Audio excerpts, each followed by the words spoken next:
పార్వతీదేవి శంకరుని యొక్క సాక్షాత్కారమును అపేక్షించినదై తపస్సు ప్రారంభం చేసింది.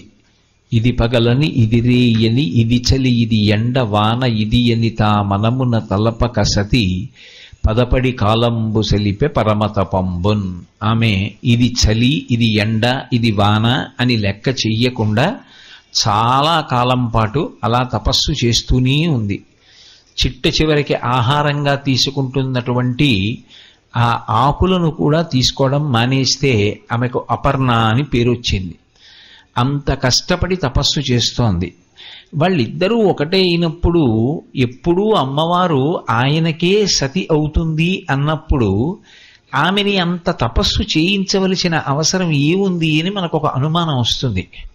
శంకరాచార్యులు వారు శివానంద లహరి చేస్తూ ఒక మాట అంటారు, వటుర్వా గేహీవా ఇతిరిపి జటీవా తదితరో నరోవా యక్కశ్చిద్భవతు భవకింతేన భవతి యదీయం హృత్పద్మం యది భవదధీనం పశుపతేః తదీయస్త్వం శంభో భవసి భవభారంచ వహసి. పరమేశ్వరుడి దగ్గరికి వెళ్ళినప్పుడు పరమేశ్వరుడికి దగ్గరవ్వాలి అనుకున్నవాడు మొట్టమొదట విడిచిపెట్టవలసినది ఏది అంటే నేను ఇది అన్న భావన వదిలిపెట్టేసేయాలి. నేను ఉద్యోగస్తుణ్ణి, నేను అధికారిని, నేను అందగాణ్ణి, నేను పొడుగ్గా ఉంటా, నాకు 4 పద్యాలు వచ్చు, నేను 2 గంటలు ఉపన్యాసం చెప్తాను, నీ తెల్లగా ఉంటాను, లేకపోతే నేనేదో ఫలానా కుటుంబంలో పుట్టాను. మీరు ఏమయ్యున్నారని మీరు అనుకుంటున్నారో అవన్నీ ఆయన అనుగ్రహం, అది ఆయన ఇచ్చినటువంటి విభూతి. అది విడిచిపెట్టి నేను ఏమీ కాను, నీకు పరతంత్రుడను, నువ్వు నన్ను అనుగ్రహిస్తే జీవిస్తున్నవాడను, వినా నాకంటూ ఇది ఉన్నది అని నీ దగ్గర చెప్పడానికి నాదైనది ఏదీ లేదు అన్న భావనతో నిలబడిన వాడెవరుంటాడో వాడి వెంట శంకరుడు పరిగెడతాడు. అది నిజమైన భక్తి అన్న మాటకు అర్థం ఏంటంటే నేను ఇది అన్న భావన పొందకుండా ఉండగలగడం. ఒక కార్యం చేస్తున్నాం అనుకోండి, చేసేటప్పుడు నేను ఇది అన్న భావన ఉండకూడదు. మరి ఇప్పుడు మీరు ప్రవచనం చేస్తున్నారు కదండి, నేను ప్రవచనం చేస్తున్నానన్న భావన మీకు ఉండకూడదా అంటే, నేను ప్రవచనం చేస్తున్నాను మీరు ఇంతమంది వింటున్నారు అన్న భావన కాదు. నేను ప్రవచనము అనబడేటటువంటి వాగ్స్వరూపమైనటువంటి పుష్పములను పరమేశ్వరుని యొక్క పాదార విందముల యందు ఒక 2 గంటల పాటు సమర్పించుకుంటున్నాను. దానికి ఈశ్వరుడు నన్ను అనుగ్రహించి నువ్వు మిగిలిన వారికన్నా కూడా ఒక విశేషమైనటువంటి పుష్పాన్ని సమర్పించు. చాలామంది వినడంలో కుతూహలం ఉంటుంది, చాలా తక్కువ మంది మాట్లాడతారు. అందున సభాప్రవేశం చేసి సభలో ఎందరో కూర్చునుండగా మాట్లాడేటటువంటి అదృష్టాన్ని తక్కువ మంది పొందుతారు. అలా మాట్లాడగలిగినటువంటి అదృష్టం పొందడం అంటే నాకు చాలా మంచి పువ్వులైన ఇచ్చాడు. మంచి పువ్వులు దగ్గరున్నప్పుడు నేను ఎంత సంతోషంతో పూజ చేసుకోవాలి. అవి నా పువ్వులు మాత్రం కావు. నేను ఎందుకంటే ఏ చెట్టు నేను నాటలేదు, ఏ చెట్టు పువ్వు నేను పూయించలేను. నా శక్తితో చెట్టు పువ్వు పూస్తుందా? అది ఈశ్వర విభూతి. ఆయన నా చేత ఒక 2 గంటలు వాక్సుమములను సమర్పించుకో, నీకు నేను ఒక విభూతినిచ్చాను, ఒక 2 గంటలు తపస్సుగా నీ మాటలను పువ్వులుగా సమర్పణం చేయి అన్నాడు అనుకోండి. ఇంతమంది ఉంటే నేను అలా సమర్పించగలను అని నేను అన్నాను అనుకోండి, నా యందు అహంకారం ఉందని గుర్తు. అబ్బే నాకు సభలో 4000 మంది ఉంటే మాట్లాడతానండి, 40 మంది కూర్చుంటే నాకు చాలా చిన్నపుచ్చుకుంటాను, 40 మందికి ప్రసంగం చేయడం ఏమిటి అన్నాను అనుకోండి. నువ్వు పూజ చేసుకోవడానికి నీ చుట్టూ ఇంతమంది కూర్చుంటే పూజ చేస్తావా? ఎంతమంది ఉండాలి పూజ చేయడానికి? నీకు పరమేశ్వరుడికి మధ్య అనుబంధం అది, అంతే. భాగవతాన్నంతటినీ ఎవరికి చెప్పారు? ఒక్క పరీక్షిత్తుకి చెప్పాడు శుకబ్రహ్మ. ఆదిత్య హృదయాన్నంతటినీ ఎవరికి చెప్పారు? ఒక్క రామచంద్రమూర్తికి అగస్త్యుడు ఉపదేశం చేశాడు. భగవద్గీతనంతటినీ ఎవరికి చెప్పారు? కేవలంగా అర్జునుడికి కృష్ణ పరమాత్మ చెప్పారు. నువ్వు ఎంతమంది వచ్చారని ఉపన్యాసం చెప్పడం కాదు, నువ్వు తరించడానికి 2 గంటలు ఈశ్వరుడు అవకాశం ఇచ్చాడు. ఆ 2 గంటల తపస్సుని తపస్సుగా నిర్వర్తించు. నేను ఇది అన్న భావనతో నువ్వు కూర్చోకు.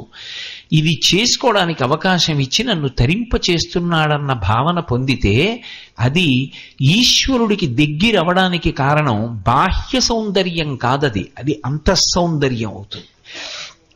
శివుడు దీన్ని చూస్తూ ఉంటాడు.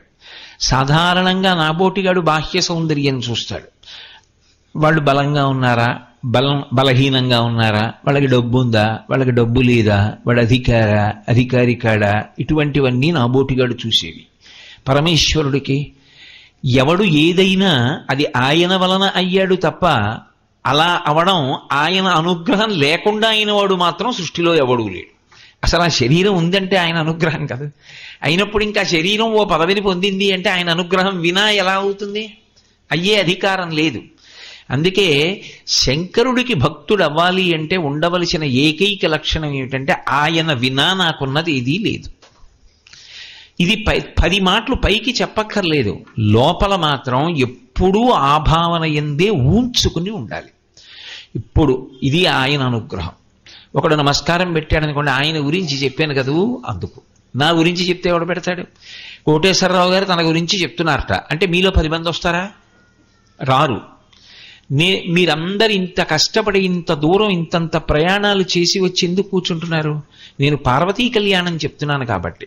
నేను అలా నడిచి వెళ్ళిపోతుంటే మీరు నాకు నమస్కారం చేస్తారు. నేనెవరో మీకు తెలియదు, నేను ఎక్కడుంటానో తెలియదు, నాకెంతమంది బిడ్డలో మీకు తెలియదు, నేనేం సంపాదించానో మీకు తెలియదు, సంపాదించలేదో మీకు తెలియదు, నా జీవన విధానం ఏమిటో మీకు తెలియదు. అయినా నేను కనపడితే నమస్కారం పెడతారు. మీ చిన్న చిన్న పిల్లల్ని కూడా అడిగదిగో ఆయన దగ్గరికి వెళ్ళి దండం పెట్టని పరిగెత్తించి పంపిస్తారు. అవన్నీ నా కొరకే అనుకుంటే అంతకన్నా అర్థం లేని విషయం ఇంకోటి లేదు. నేను ఆయన గురించి చెప్తున్నాను కాబట్టి ఆ విలువ వచ్చింది. ఒక పువ్వు పరమశివుడి పాదాల మీద పడింది అనుకోండి, ఆయన పల్లకీలో వెళ్ళిపోతుండగా అది కింద పడితే కళ్ళకద్దుకుని తల మీద ఎట్టుకుంటారు. అది ఒక శవం మీద ఉందనుకోండి, కింద పడినా అది పారిజాతం అయినా ఎవ్వరూ దాన్ని కాలితో కూడా తొక్కరు, ఎవ్వరూ ముట్టుకోరు, తీసి తలలో పెట్టుకోరు. దేని వలన వచ్చింది అంటే అదిగో ఆయనతో ఉన్నటువంటి అనుబంధము చేత వచ్చింది తప్ప ఇంకొక కారణం ఉండదు. ఇది తపస్సు. ఈ పరిశీలనం పార్వతీదేవిని చేయడం ఆవిడికి లేదని కాదు, మనకి చెప్పడానికి. నేను దేనికి వశుడనవుతానో తెలుసా? దీనికి వశుడనవుతాను తప్ప బాహ్య సౌందర్యానికి ఆయన వశపడాలంటే ఈ సృష్టిలో పార్వతీదేవి కన్నా అందగత్తె వేరొకటి లేదు. ఆమెయే సౌందర్య రాశి. ఆ మాట నేను అనకూడదు. నిజానికి ఎందుకు అనకూడదు అంటే దానికి ఒక కారణం ఉంది. ఆవిడెవరు? అమ్మ. అమ్మ అందం కొడుకు ఎంచుతాడా? మా అమ్మగారు చాలా బాగుంటారండి, మా అమ్మగారి బుగ్గలు తెల్లగా ఉంటాయండి, మా అమ్మగారు నవ్వితే బుగ్గలు ఎర్రపడతాయండి అని కొడుకు అనొచ్చా? కొడుక్కి అమ్మ అందం అంటే ఏమిటంటే ఆవిడ అమ్మతనమే అందం, అంతే. మా అమ్మ 96 ఏళ్ళు వచ్చి ఒడ్డు ముడతలు పడిపోనివ్వండి, అమ్మ అందమే, సౌందర్యం, ఆమె రక్షణ శక్తి. ఎప్పుడూ బిడ్డల గురించి ఆవిడ పొందే పరివేదన. కాబట్టి అమ్మ అందం ఎంచచ్చా? ఎంచకూడదు. నేను అనొచ్చా? అనకూడదు. మరి అనడం ఎందుకు? గతి లేక. శివవైభవాన్ని చెప్పవలసి వచ్చింది కాబట్టి ఆ మాట అనడం తప్ప ఆ మాట నిజానికి నేను అనకూడదు. కాబట్టి బాహ్యంలో అందం అంటే ఆవిడే అందం. ఎందుచేత అందం? ఆవిడ అందమే లోకమునందు ఎందులోకైనా ప్రవేశిస్తే అందమవుతుంది, లేని నాడు అసలు అది అందమే కాదు. ఈ మాట నేనంటలేదు, శంకరాచార్యులు వారు అన్నారు సౌందర్యలహరిలో. హరిస్వామారాధ్య ప్రణత జన సౌభాగ్య జననీం పురాణారీ భూత్వా పురరపిమపి క్షోభమనయత్ స్మరోపిత్వా నత్వా రతినయన లేహ్యేన వపుషా అన్నారు. శ్రీ మహావిష్ణు అంతటి వారు మోహిని రూపాన్ని పొంది దేవతల్ని రాక్షసుల్ని కూడా మోహింపచేశారు అంటే అంతటి అందం ఎలా పొందారు అంటే అమ్మవారిని ఉపాసన చేసి, తన చెల్లెలు నారాయణీ ఉపాసన చేత నారాయణీ సౌందర్యాన్ని నారాయణుడు పొంది అంతటి అందం పొందాడని శంకర భగవత్పాదులు నిర్ధారించారు. అయినప్పుడు ఆమె అందం శంకరుణ్ణి ఆకట్టుకోవడానికి చాలదా? చాలదు. ఎందుకు చాలదు అంటే అంతఃసౌందర్యము చేత కట్టబడతాడు. అందుకే ఒక తిన్నడికి లొంగాడు, ఒక కక్కయ్యకి లొంగాడు. ఇప్పటికీ జానపదులేమి నా చిన్నతనంలో మా అమ్మగారు వాళ్ళు కూడా సుప్రభాతం, శ్రీశైల సుప్రభాతం పాడేవాళ్ళు గారు. అది మా అమ్మమ్మ గారు వాళ్ళ అవ్వు పాడుతుండేవారు ఏదో, ఒంటి చర్మము తీసి చెప్పులు కుట్టి నా కక్కయ్య వచ్చేను మేలుకో మేలుకో జగదీశ మేలుకో పరమేశ మేలుకుని మమ్మింక ఏలుకో అని ఆ శివభక్తుల యొక్క చరిత్ర ఒక్కొక్క వాక్యం చెప్తూ వాళ్ళ వైభవాన్ని చెప్తుండేవారు. నాయనార్ల చరిత్ర అంతా అదే కదూ, 63 మంది నాయనార్ల చరిత్ర అదే. ఆయన భక్తికి వశపడతాడు తప్ప బాహ్య ఏ ఆడంబరమునకు ఆయన వశపడేవాడు కాడు. అసలు మీకు నేను ఒక రహస్యం చెప్పాలంటే, భక్తి పండితే ఏమవుతుందంటే నువ్వేం అవుతున్నావన్నది పోయి నువ్వు ఏమయ్యున్నావన్నది తెలుస్తుంది. నేను ఏమవుతున్నానన్నది నిమిష నిమిషానికి మారిపోతూ ఉంటుంది. ఇప్పుడు ఇక్కడికి వచ్చాక ప్రవచనం చేస్తున్నా, అయిపోయాక నేను వెళ్ళిపోయాను అనుకోండి, నా విడిదికి ఫలహారం చేస్తాను, అప్పుడు నేను భోక్త తింటున్నవాడిని.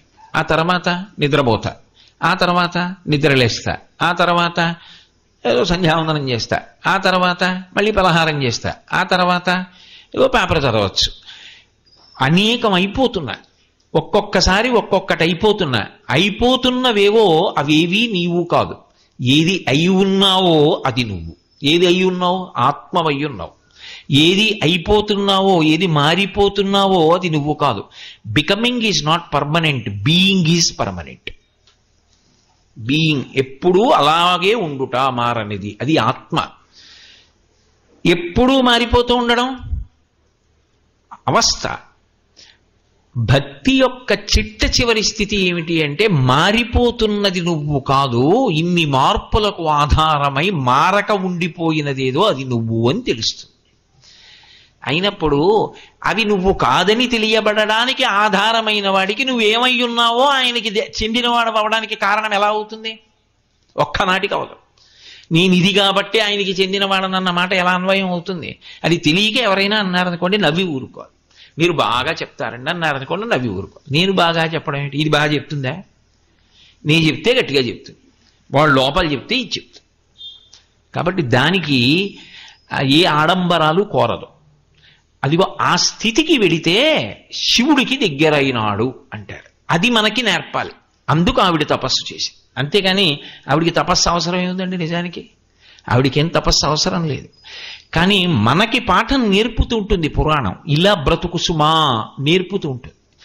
కాబట్టి ఆ తల్లి బాహ్యముతో సంపర్కమును కోల్పోయింది.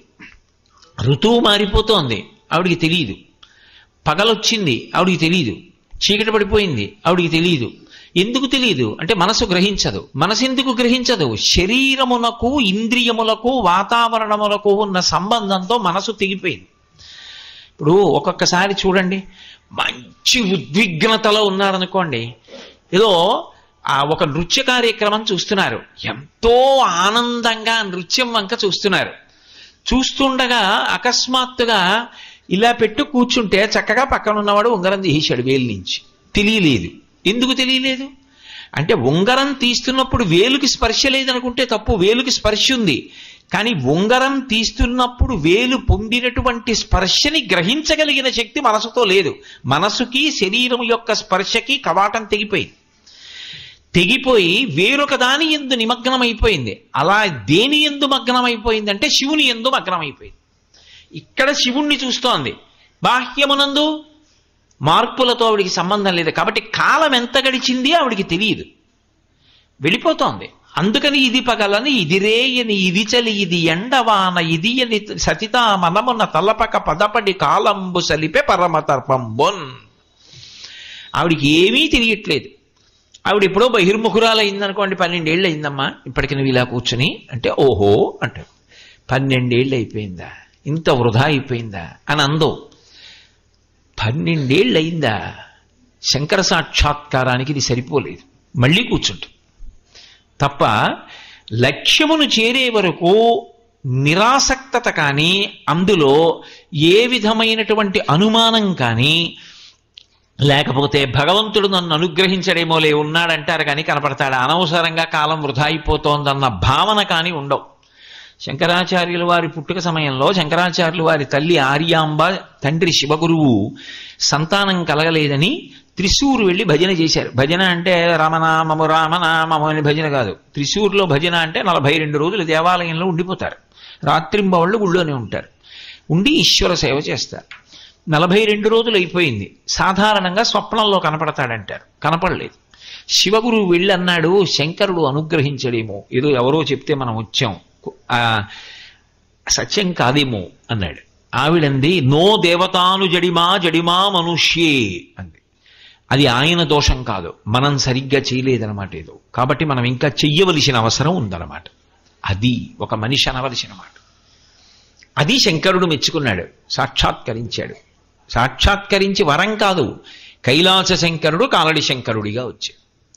కాబట్టి అది తపస్సు అంటే. అటువంటి తపస్సు ఆవిడ చేస్తోంది. ఇప్పుడు ఆవిడకి మనసులో ఎక్కడైనా నిజమేనేమో, నేనేమో పొరపాటు పడ్డానేమో, నేను ఆయన కోసం తపస్సు ఏమిటి, ఆయనతో పెళ్ళి ఏమిటి అన్న భావన ఎక్కడైనా చిన్న నిరుసుందనుకోండి, విసిరితే మంట అవుతుంది కాదు. అసలు నాలో ఎక్కడైనా చిన్న అనుమానం ఉందనుకోండి, ఈ ప్రవచనాలు అవి అనవసరమేమో, ఎందుకు వచ్చింది ఈ ప్రవచనాలు, నాకు ఇలా ఇన్ని వేల ప్రసంగాలు చేసి ఏం సాధించానన్న భావన ఒకటి ఉందనుకోండి, ఎవడైనా వచ్చి దాని గురించి ఏమైనా వ్యతిరేకంగా చెప్తే నా మనసు మారే అవకాశం ఉంటుంది.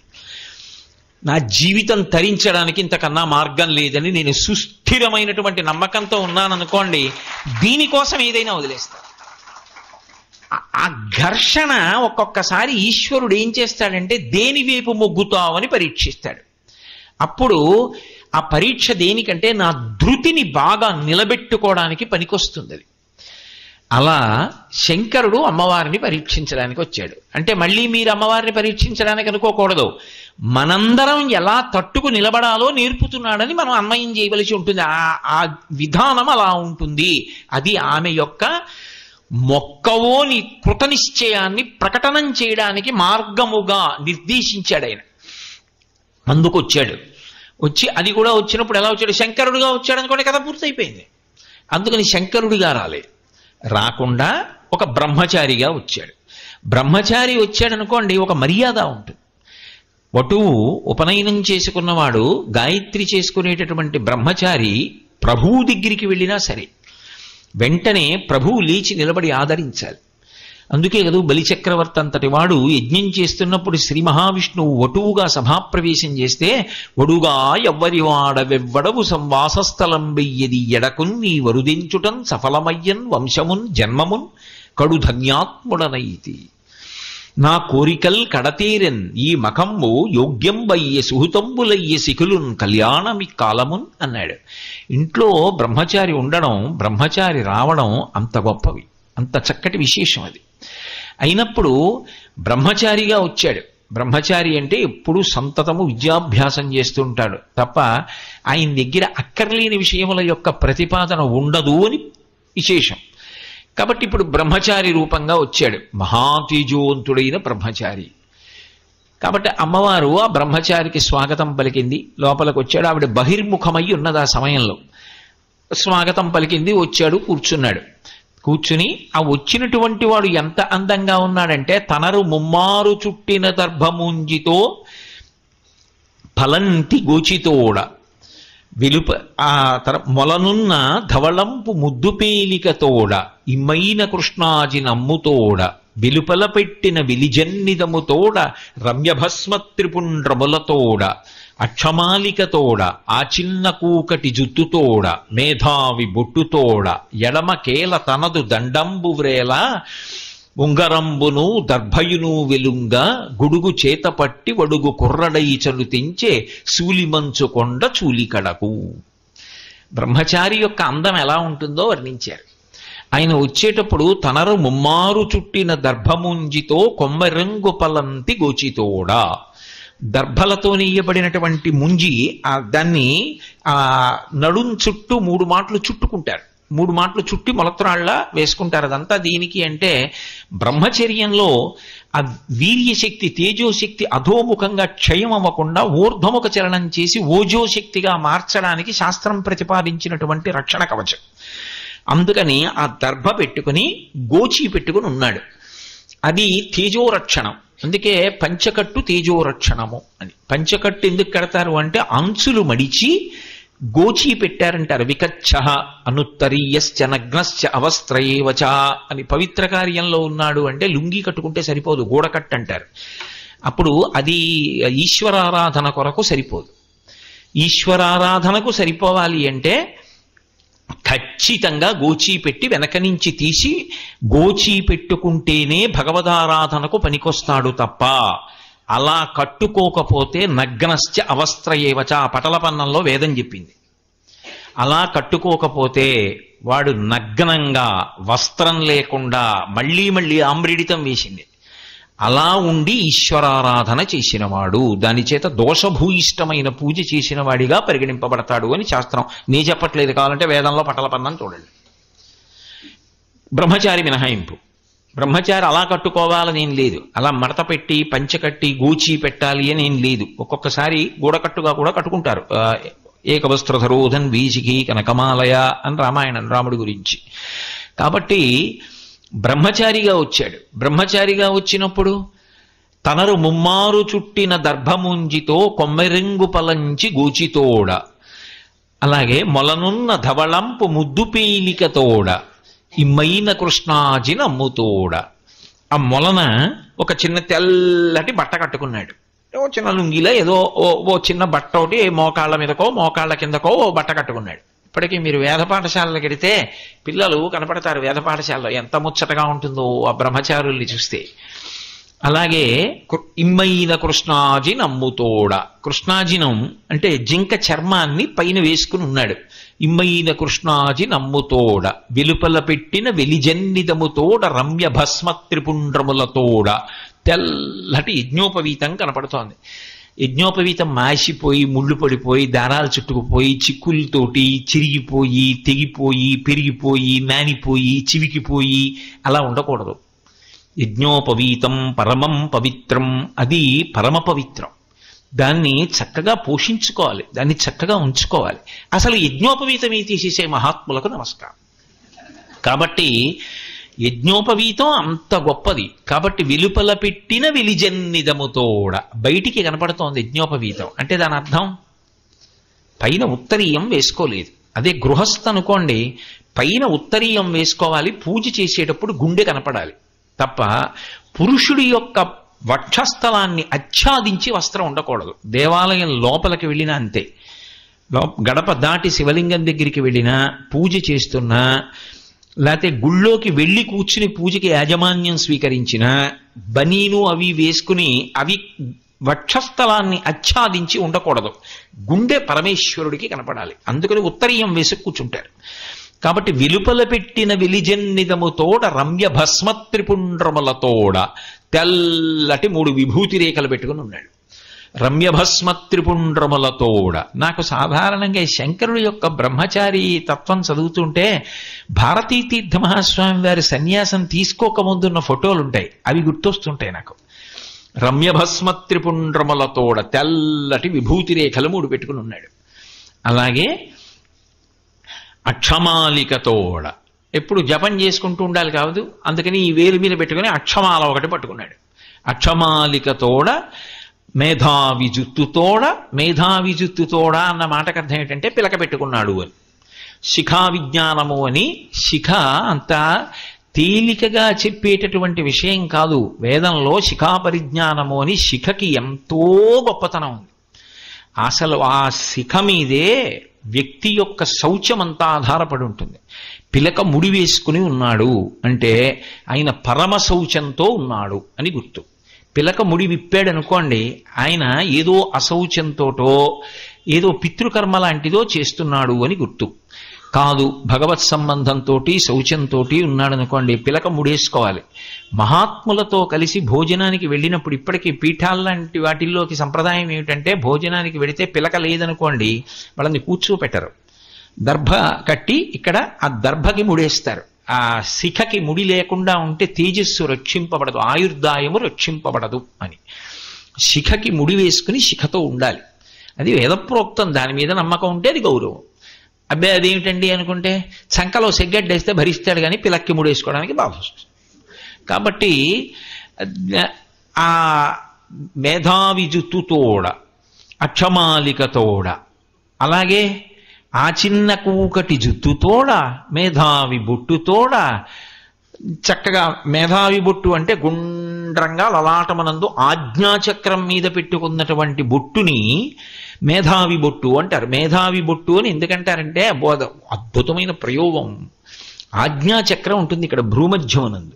భ్రూమధ్యమనందు ఉండేటటువంటి ఆజ్ఞాచక్రం జ్ఞాపక శక్తికి, విషయాన్ని గుర్తు తెచ్చుకోవడానికి, ఆ ప్రజ్ఞకి, తేజస్సుకి కారణమైనటువంటి కేంద్రం. అక్కడ మనస్సు ఉంటుంది. మనోపి భ్రూమధ్యే అని శంకరాచార్యులు వారి సౌందర్యలహరిలో. అది జ్ఞాపక శక్తికి అంతటికీ కూడా ఆధారభూతం.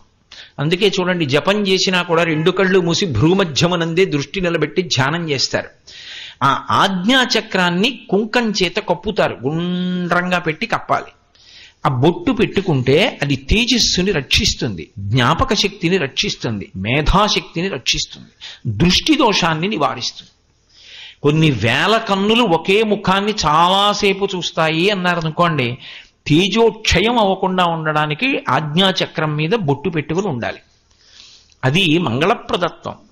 కాబట్టి ఆ చిన్న కూకటి జుత్తుతోడ మేధావి బొట్టుతోడ, ఎడమ కేల తనదు పొడుగైన దండంబు వ్రేల. ఎడమ చేత్తో బ్రహ్మచారి పొడుగాటి కర్ర ఒకటి పట్టుకుంటాడు.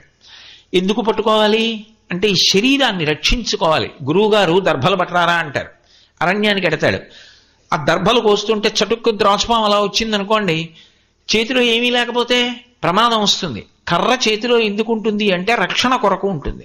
రక్షణ ఆ కర్రతో వెంటనే తన శరీరాన్ని కాపాడుకోవలసి వస్తేనే కర్రని ఉపయోగిస్తాడు. కాబట్టి ఆ ఎడమ కేల తనదు పొడవైన దండంబు వ్రేల, బాగా పొడుగైనటువంటి కర్ర పట్టుకున్నాడు. ఉంగరంబును దర్భయును విలుంగ, ఉంగరం లేకుండా ఉండకూడదు. ఉంగరం లేకుండా ఆచమనీయం తీసుకుంటే నిత్తురు ఆచమనీయం తీసుకున్నట్టు. అందుకని ఉంగరం ఉండి తీరాలి. అందుకే కాశికాముద్రయిడిన యుంగరంబుతోడ శాంతరసముప్పు బ్రహ్మతేజంబుతోడ ప్రవరుడయ్యవియచ్చర ప్రవరుడపుడు అని అలసాని పెద్దన గారు మన చరిత్రలో. ఆ ఉంగరం కుడి చేతి ఉంగరపు వేలుకి ఉండి తీరాలి ఆచమనీయం చేయడానికి, లేకపోతే రోజు చేస్తున్న పూజ దోషభూయిష్టమవుతుంది. ఒకవేళ అలా లేదనుకోండి, పవిత్రమైనా కట్టుకోవాలి. నాకు ఉంగరం పెట్టుకునే శక్తి లేదండి, బంగారం కాదు వెండి పెట్టుకో, వెండి కాదు రాగి పెట్టుకో, రాగి కూడా పెట్టుకోలేనండి, దర్భముడేయాలి. దర్భముడేసుకుని పవిత్రం అంటారు, అప్పుడు ఆచమనీయం చేయాలి. కాబట్టి అటువంటి దర్భ చేత్తో పట్టుకున్నాడు, దర్భల కట్ట చేత్తో పట్టుకున్నాడంటే కర్మిష్టి. ఎప్పుడు ఆ నియమానికి ఆ వేళకి ఏం చెయ్యాలో అది చేస్తూ ఉంటాడని గుర్తు. కాబట్టి ఉంగరంబును దర్భయును వెలుంగ గొడుగు చేత పట్టి బ్రహ్మచారి ఎప్పుడు ఓ గొడుగు వేసుకు తిరుగుతుంటాడు. ఎందుకని అంటే రక్షణ కోసం. ఎండ, వాన, చలి ఇవన్నీ ఉంటాయి కదా మరి, అందుకని గొడుగు. అందుకని ఆ గొడుగు వేసుకుంటాడు. గొడుగో జన్నిదమో కమండలయో నాకున్ ముంజియో దండమో వరుగేనెక్కడ కరుల్ వామాక్షుల శంబులెక్కడ నిచ్చూచిత కర్మమెక్కడ మదాకాంక్షితంబైన 3 అడుగుల మేరయ త్రోమకిచ్చుటది బ్రహ్మాండంబు నా పాదికిన్నంటాడు వామనమూర్తి. అందుకే ఆ గొడుగు పట్టుకుని ఎవరు వచ్చింది, చనుదించే శూలి మంచుకొండ చూలి కడకు. మంచుకొండ చూలి అంటే హిమవత్ పర్వత పుత్రి అయినటువంటి హైమవతి దగ్గరికి శూలి వెళ్ళాడు. శూలి అంటే చేతి యందు త్రిశూలమును పట్టుకునేటటువంటి వాడు బ్రహ్మచారిగా మారి వెళ్ళాడు. ఇప్పుడు బ్రహ్మచారిగా వెళ్ళాడు కాబట్టి పార్వతీదేవి ఆహ్వానం పలికింది, కూర్చోబెట్టింది. బ్రహ్మచారి వచ్చాడు అనుకోండి, నిరంతర గాయత్రి చేస్తాడు, 2 పూట్ల సమిధాదానం చేస్తాడు. బ్రహ్మచారి ఇంటి ముందుకు వస్తే ఏదైనా ఇవ్వాలి తప్పకుండా. ఓ పండో, కాయో, ఓ దర్భో, లేకపోతే అథవా కనీసం ఓ యజ్ఞోపవీతమో ఏదో ఇవ్వాలి బ్రహ్మచారికి. అందుకని బ్రహ్మచారి వచ్చాడు, కూర్చోబెట్టింది ఆవిడ. కూర్చోబెట్టి మాట్లాడుతాడు. ఆయన అన్నాడు, ఎందుకమ్మా తపస్సు చేస్తున్నావు అన్నాడు. శంకరుడి కోసం తపస్సు చేస్తున్నాను. ఏం చేస్తావు శంకరుడు ప్రత్యక్షమైతే? శంకరుడికి ఇల్లాల్ని కావాలనుకుంటున్నాను, ఆయన భార్యని కావాలని నా కోరిక, అందుకని ఆయన కోసం తపస్సు చేస్తున్నాను. ఒకప్పుడు మన్మధుడు బాణం వేశాడు, ఆయన ఆగ్రహించి మన్మధుడిని భస్మం చేసి వెళ్ళిపోయాడు. ఇప్పుడు నా తపస్సు చేత ఆయన్ని భర్తని చేసుకోవాలని తపస్సు చేస్తున్నాను. అంటే మన్మధుడి బాణాలకి లొంగేవాడు కాదు, బాహ్య కామానికి ఆయన లొంగడు. ఆయన లొంగేది ఆంతరమైనటువంటి భక్తికి వశుడవుతాడు. అలా నేను ఆయన్ని భర్తని చేసుకోవాలనుకుంటున్నాను.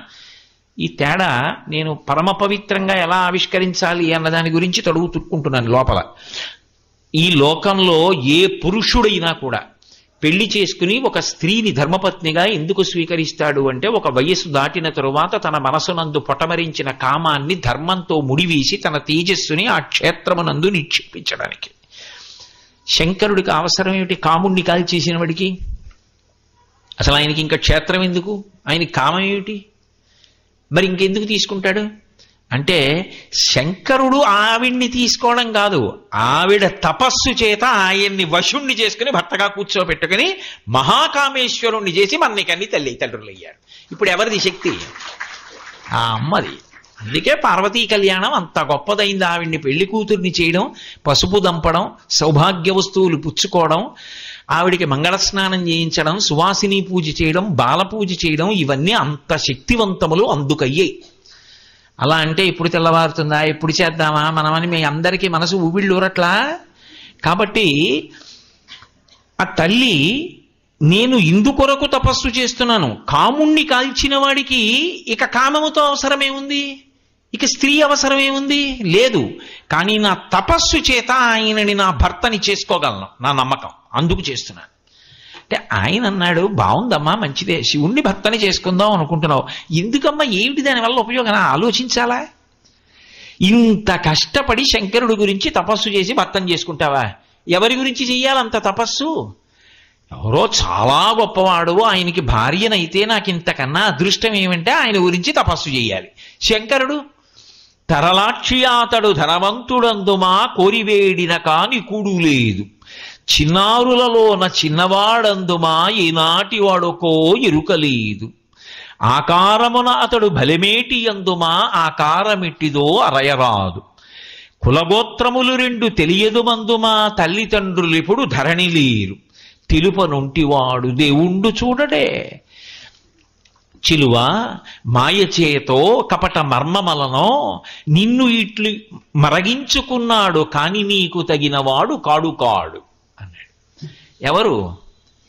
శివుడే తనని పెళ్లి చేసుకోవాలనుకున్న అమ్మాయి దగ్గరికి వెళ్ళి తన పెళ్లి పాడి చేసుకుంటున్నాడు. లోకంలో ఎక్కడైనా ఉన్నాడా ఇలాంటివాడు?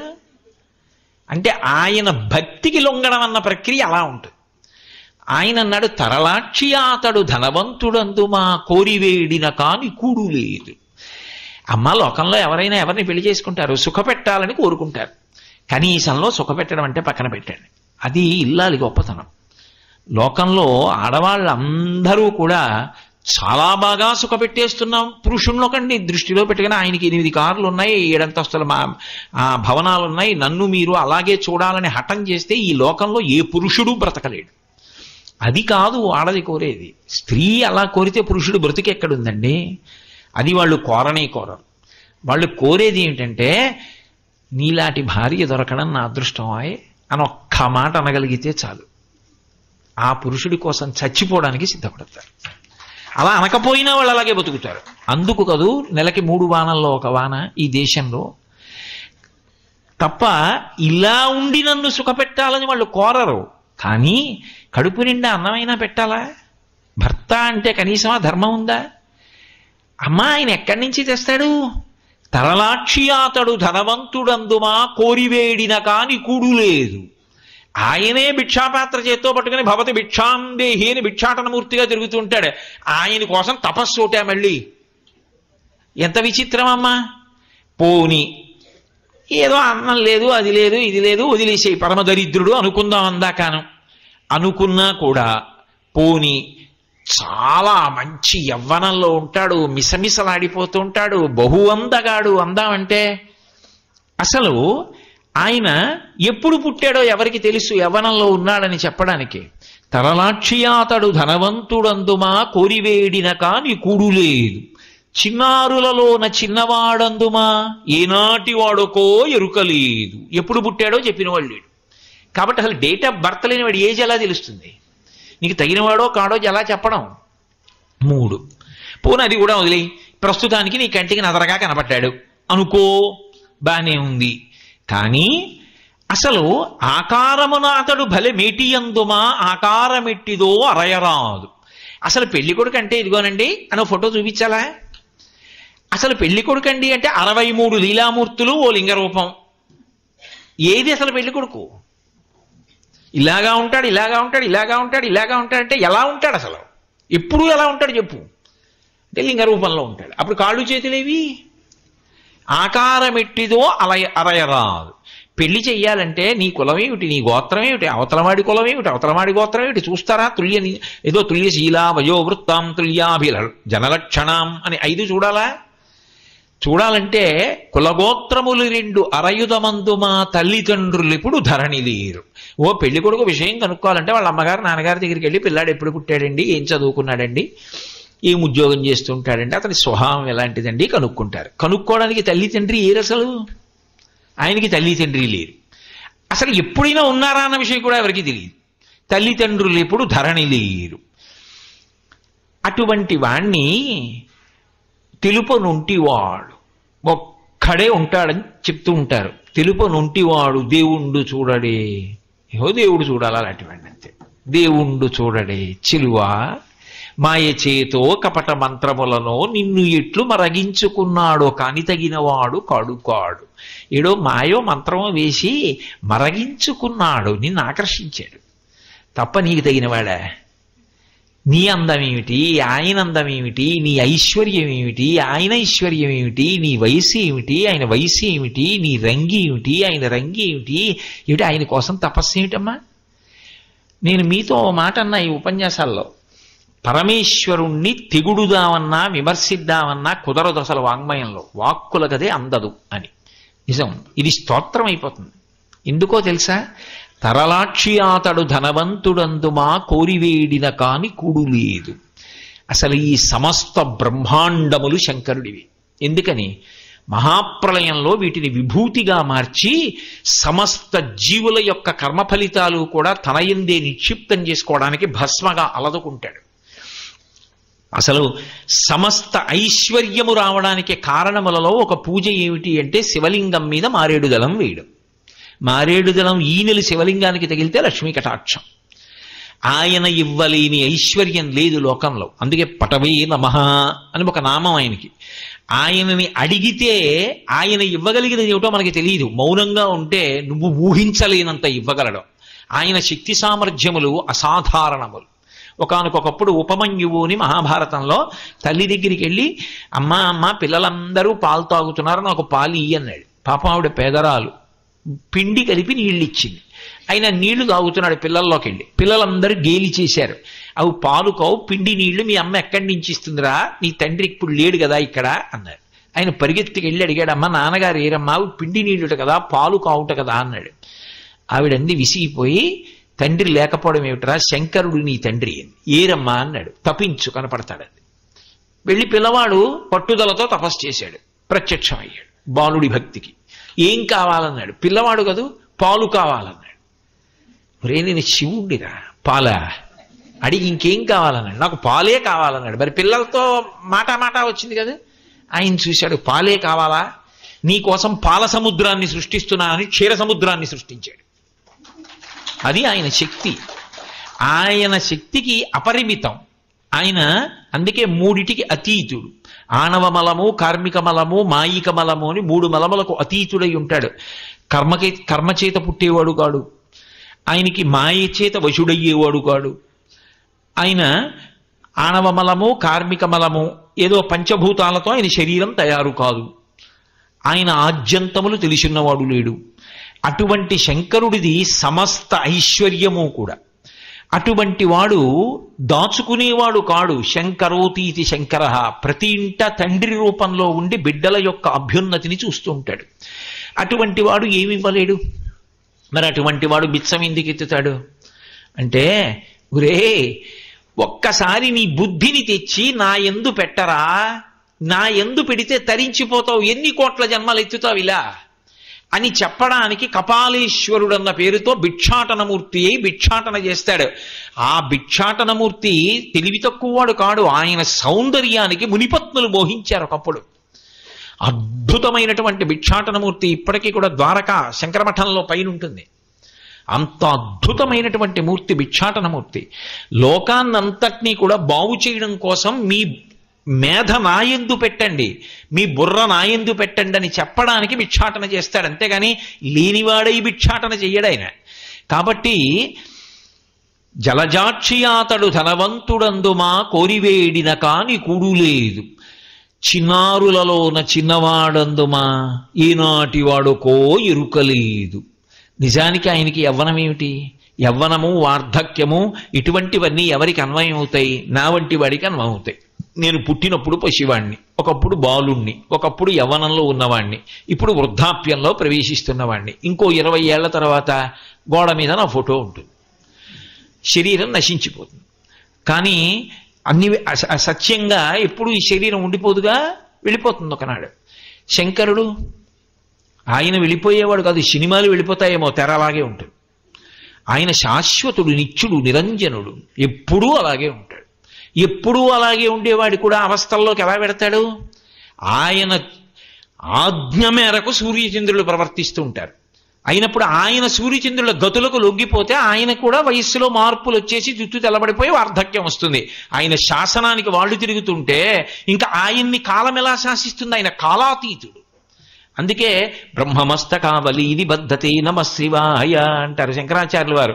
దో పునుకల పేరు కంఠమన భూరి భుజంగము భూషణంబుగా అనయము భస్మధారణము అద్రి నివాసము మీరు విల్లుగా అనుగుగ దంతి చర్మమును హస్తములందు కపాలచూలముల్ పడివడిదల్తు శంకర కృపావరు రూపమును ఆశ్రయించదన్నంటారు. ఆయన మెళ్ళో పునుకలమాల ఎవడు ఓ రుద్రాక్షదండ వేయలేదని వేసుకున్నవాడు కాడు. ఆయనకి ఓ బంగారంతో చిన్న రుద్రాక్షలు చుట్టించేవాడే లేడండి లోకంలో. అందుకు కాదు, అన్నీ ఆయనవే అయితే ఇంకా ఆయన కొత్తగా వేసుకోవాలా? ఓ పెద్ద భవంతి ఉంది, ఆ భవంతి యజమాని ఓ చిన్న తువ్వాలు కూడా కట్టుకుని మొక్కకి గొప్పు చేసుకుంటున్నాడు. అయితే అదంతా ఆయనదే ఐశ్వర్యం. నీకు ఆయన ఎలా కనపడితే ఐశ్వర్యం ఆయనదే. ఆయన నువ్వు తోటమాలనుకో, ఇంటి కూలి అనుకో, కానీ అసలు నిజానికి ఆయనే ఆ ఇంటికి ఎంతటికి యజమాని. శంకరుడు అంతే, ఆయన అన్నీ ఆయనవే. కాబట్టి అన్నీ వేసుకోవాలని ఎక్కడుంది? నిరాడంబరంగా అలా ఉంటాడు. ఆయనకి అంతర్ముఖత్వం, ప్రీతి. అలా ఉన్నవాళ్ళంటే ప్రీతి. బాహ్యాడంబరముల యందు ఆయనకి అనురక్తి లేదు. కాబట్టి అటువంటి మహానుభావుడు కనుక కాలమునకు వశపడేవాడు కాడు. దానికి తార్కాణమే ఆయన మెడలో వేసుకునేటటువంటి పుర్రెల మాల. అది ఎక్కడి మాల అంటే, ఈ సృష్టి ప్రారంభం చేసినప్పుడు మొట్టమొదట బ్రహ్మగారిని పుట్టించి ఆయనకి 4 వేదములనిచ్చి వేదములను ఆధారం చేసుకుని ఈ సృష్టి చేయమంటాడు. ఎవరిలోకి వెళ్ళిపోయిందో మహాప్రళయంలో వాళ్ళల్లోంచే కదండి రావాలి సృష్టి అంతా. ఆయనలోకి వెళ్ళిపోతే ఆయనలోంచేనా బయటికి రావాలి? అప్పుడు అసలు సృష్టి ప్రారంభం ఆయన దగ్గర నుంచేనా అయింది? అప్పుడు బ్రహ్మగారికి వేదములనిచ్చి సృష్టి చేయమని చెప్పేటటువంటిది ఆయనేనా? కాబట్టి ఆయన సృష్టిని ప్రారంభం చేస్తాడు. ఎవరిని సృష్టి చెయ్యమని బ్రహ్మ పదవిలో కూర్చోబెట్టాడో ఆయన కూడా కొంత ఆయుర్దాయం అయిపోయిన తర్వాత పడిపోతాడు. పడిపోతే అయ్యో ఇన్ని పుర్రెలతో పాటు ఈయన పుర్రె కూడా బొత్తిగా శ్మశానంలో పడిపోతే ఏం బాగుంటుందని ఓ మర్యాద కోసం దాన్ని తీసి తలపకి చుట్టి మెడలో వేసుకున్నాడు. అలా ఎన్నో పుర్రెలు అయ్యాయి, పెద్ద మాలయింది. అంటే ఇంతమంది బ్రహ్మలు వెళ్ళిపోయారు, ఆయన అలాగే ఉన్నాడు. ఆయన కాలాతీతుడని చెప్పడానికి ఆ మాల నిదర్శనం. కాబట్టి పునుకల పేరు కంఠమున బ్రహ్మమస్తకావలి నిబద్ధతే నమ శివాయ.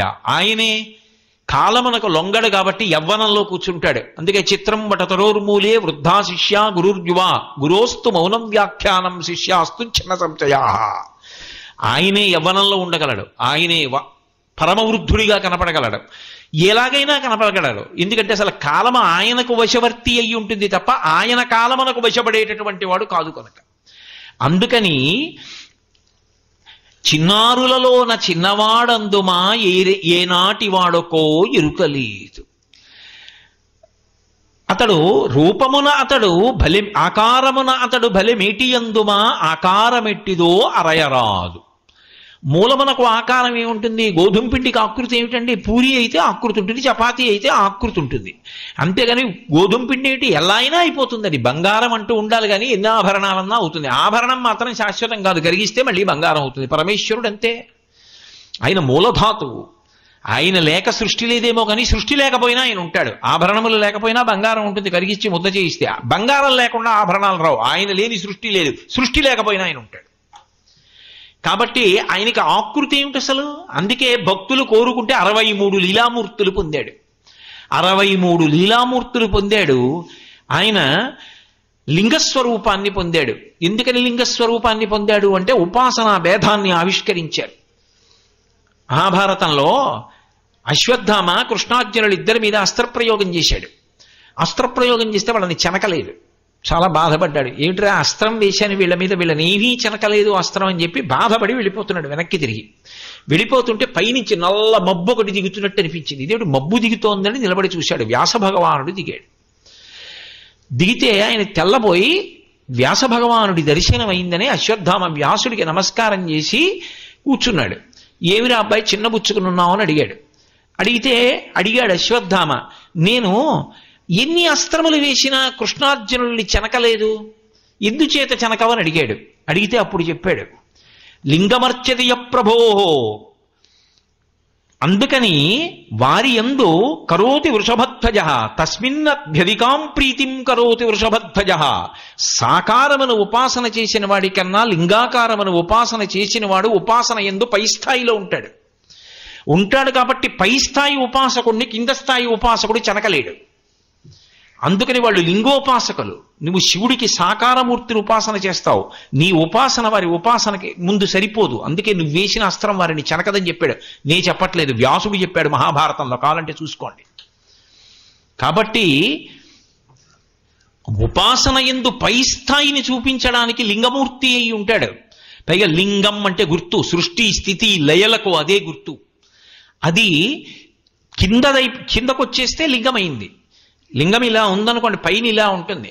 అదే ఇలా పెరిగింది అనుకోండి, ఇలా పెరుగుతూ వెళ్ళింది అనుకోండి, ఇలా చుట్టింది, గుడిని చుట్టింది, ఇలా చుట్టింది, కొమ్మాదిని చుట్టింది, ఇలా చుట్టింది, విశాఖపట్నాన్ని చుట్టింది, ఇలా చుట్టింది, రాష్ట్రాన్ని చుట్టింది, ఇలా చుట్టింది, దేశాన్ని చుట్టింది, ఇలా చుట్టింది, విశ్వాన్ని చుట్టింది. ఇప్పుడు లింగమే విశ్వము, విశ్వమే లింగము. అది తగ్గుతూ వచ్చింది నా కోసం, అదిగో గుళ్ళో అంత అయింది.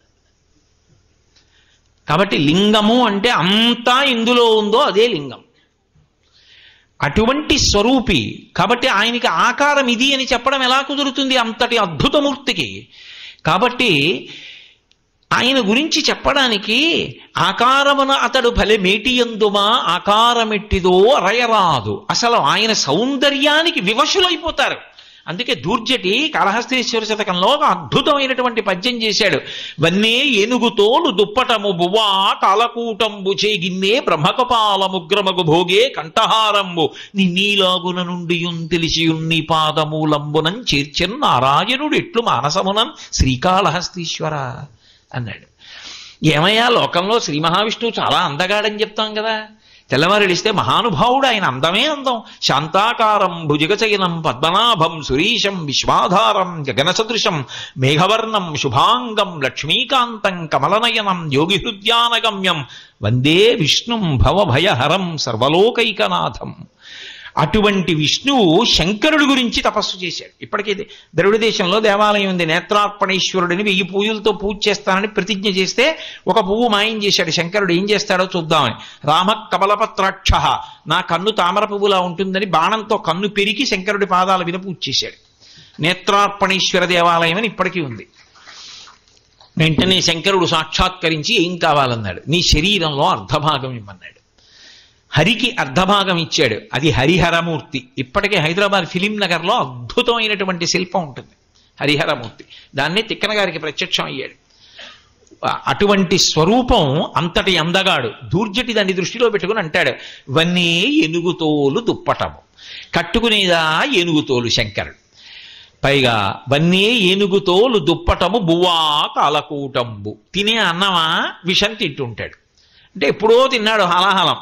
బువ్వా కాలకూటంబు చేగిమ్మే బ్రహ్మకపాలము, బ్రహ్మకపాలాన్ని చేతిలో గిన్నె కింద పట్టుకున్నాడు. చేగిమ్మే బ్రహ్మకపాలం ఉగ్రమగు భోగే కంఠహారంబు, బ్రహ్మాండమైన పాము మెళ్ళో వేసుకున్నాడు. ఎవడి దగ్గరికి వెళ్ళి దండం పెడతాడు. చిత్రం ఏమిటంటే, ఉగ్రమగు భోగే కంఠహారంబు నిన్నీలాగున నుండి తెలిసియున్ నీ పాద మూలంబునం చేర్చిన్ నారాయణుడు ఎట్లు మానసమునన్.